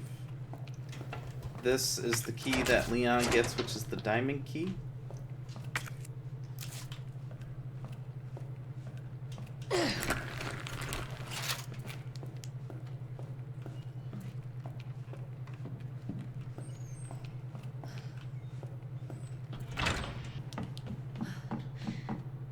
So it looks like we have a lot of storage area here for cleaning supplies. We do have some plastic containers. We got some lockers here. Obviously has some goods in here that was supplies. Mostly for the grenade launcher. Some more classic things. So it seems like when they converted like the museum into the RPD, they didn't do a full renovation. It's just partial, as it seems there's a lot of storage things of the old museums and such. So this is going to be another part of that storage area, which it looks like isn't completely kept all by itself, as we see that there is a cop in here. Kept in here. Got Carly Bear, which we've seen in the other area down the first floor. We have another area here, which we can't actually open because it's locked. We have to go up the opposite side. That goes into the third floor. And then we have the super old metal kind of cogwheel that's used for the last part of RPD. That keeps us here and takes up a lot of storage space. If we go into the heart-shaped, and of course there's grenade rounds, so they do keep some storage in here, mostly long-term. But it seems like it's spread around, especially with them taking account of the rest. The room and air. So further in storage with a knife, and then this is the one of the pieces here that they keep the old traditional stuff. It seems somebody spread around basically these panel pieces to go into the other part of the area on the third floor, the electronic part. But yeah, if you recall, these are the mannequins that are in Resident Evil 7. Nobody likes them, and they're terrible. Massive shelves and boxed areas here. And we'll take him out, Courtyard.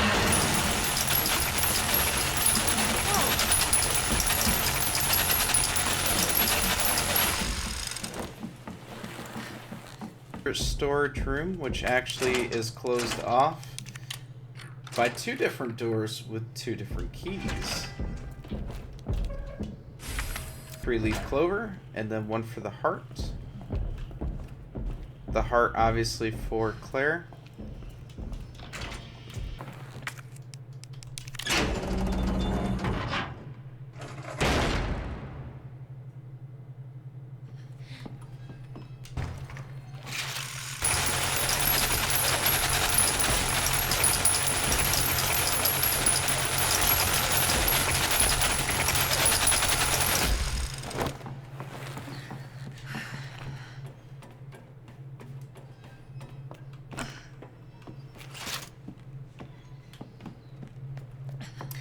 Once we have the final piece, we'll go to the final part of the RPD. Probably the most distant and not really used area, but kind of the coolest. As it's got the third floor with the RPD emblem there at the top. With a nice entryway that's here. Lots of boxes. Definitely a civilian zombie or two. Which is crazy to me.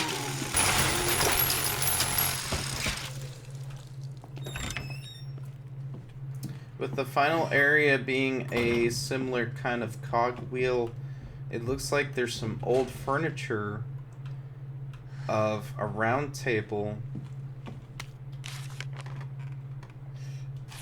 area here with the clock tower. We got the bookcases here. We got the old clock tower equipment.